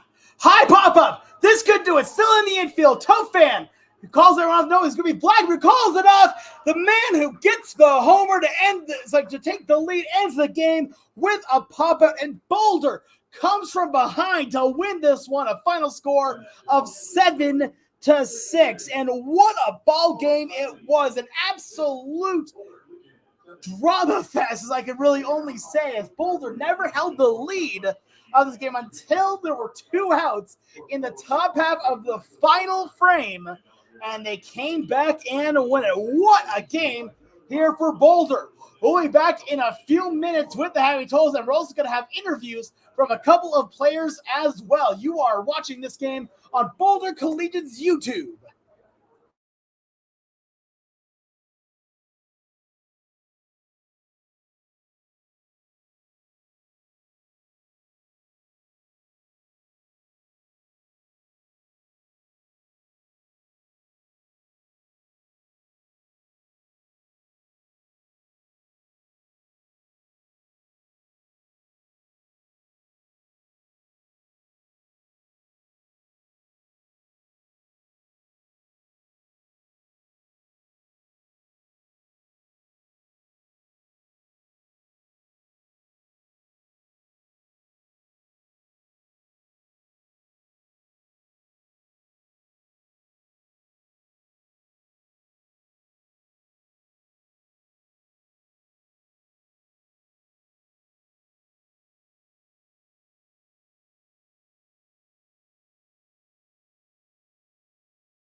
All right, we are now here, post-game here with Luke Blackman. And Luke, that home run was one of the most dramatic home runs I have ever seen in my life. You came into that with, after the Brett Williams single to keep the game alive, on that you come in and hit one of the biggest moonshots I have ever seen. Talk to us a little bit about what you were feeling in that at-bat, what was going through your mind. I mean, Brett put me in a great situation right there, getting a base hit right there with 2 outs. I mean, that was as close as the home run, I feel like. And then pitcher made a mistake, left the fastball up, and just hit it well. It's only the second home run on this season. It's, again, still fairly young season. Yeah. Alec Martinez hit the other one. So were you looking for a fastball on that, or you just reacted? Yep, 100% dead red fastball, and he gave it to me, and I hit it wild. You've had yourself a heck of a couple of ball games here where in the last one, coming in as a pinch hitter for Diego Castellanos, hit by pitch, and then you start this game hit by pitch. Yep. So you're all battered and bruised already, and the fact you still have to play tomorrow too. Yep. Still coming in and hitting that home run. So does your mentality change at all when you're a pinch hitter versus being a starter? No, I mean, I think when you're a pinch hitter, you got to be even more aggressive just because you're coming off the bench. Your body's cold. You got to get warmed up real quick. And to, like, impress a coach, especially, like, in college baseball, a pinch hitter needs to be able to swing the bat in, like, a tight spot, no matter what the situation is. If you're winning by 10 or you need a hit in a close situation. So I feel like you need to be more aggressive as a pinch hitter. Definitely. Talk a little bit about the pitching you saw today from your own side of things. Again, Willems had his struggles, but Nick Mishu came in, did absolutely dominating ball. Noah Tofan also was able to get through it. Talk to me about what you were seeing here from your guys' pitching stuff. I mean, last 2 guys that threw for us didn't have the best first outings, but I mean, that was a complete bounce back. I mean, they threw up zeros for like 3 or 4 innings in a row, which is huge after they got on us. So just a great bounce back performance by the 2 of them. And I know the second Nick that threw just committed to Metro, so he's got to feel pretty good after having that performance. So, yep. Oh, yeah, no, he absolutely dominated. And that, it's like coming in, he went 2 2/3, 1 hit, no runs, no walks, 3 strikeouts. You, on the other hand, had 2 of the coolest, I think, RBIs. I'm not even going to say clutches because we all already know that, but the fact that came in with 2 outs, top of the 7th inning, and it was win or go home at that point, and you were able to come through. What was your feeling as you saw that ball leave the bat? Oh, I mean, if you were watching the video, you could definitely tell. I definitely knew it was going to go out. I did a pretty good bat flip. So, I mean, just the way I hit it, I see it like fly, and I just kind of knew it was going to go out. Luke, thank you so much for your time, my friend. Have a great night. Enjoy the win a little bit, all right? Yeah, we will. All right, we also have another interview coming in here as we now have Brett Williams, who's coming in as well. Brett, how you doing, my man? Good. How are you? Dude, I know we're just talking about Luke at the home run, but that does not happen without your base hits in the 7th inning. Hildy hits the triple to start off the inning. Yeah. You come in and hit that single, and I think on the call I even said that was one of the most clutch singles I've seen. Talk to me a little bit about what's your approach in the at-bat. I mean, I knew last inning there, worked it to 3-2. I just had to dig in. I mean, fouled a couple off, a little on front on a few, but I knew 3-2 there. I said dig in, saw the slider pop up, and just laced it in the left. Felt pretty good. Exactly. A very fundamental hit as we see at that kind of point. Yeah. You, over the course of the doubleheader, had 3 hits of it, which is more than any other player on the team as well. Talk to me about your approach when it came to the dish here. You're going up against a good different type of pitcher for each game on that. Mm-hmm. Talk to me a little bit about what you were seeing when you were up there.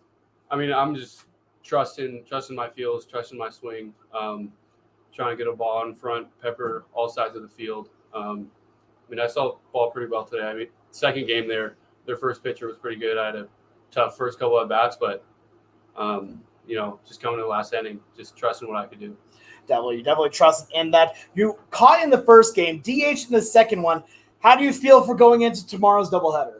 Oh, I feel good. Still feel pretty fresh. It'll be a hot day tomorrow, but ready to catch another one. It's going to be a good one overall. One last thing I want to ask you, and this is a little bit kind of a different question. I apologize on that.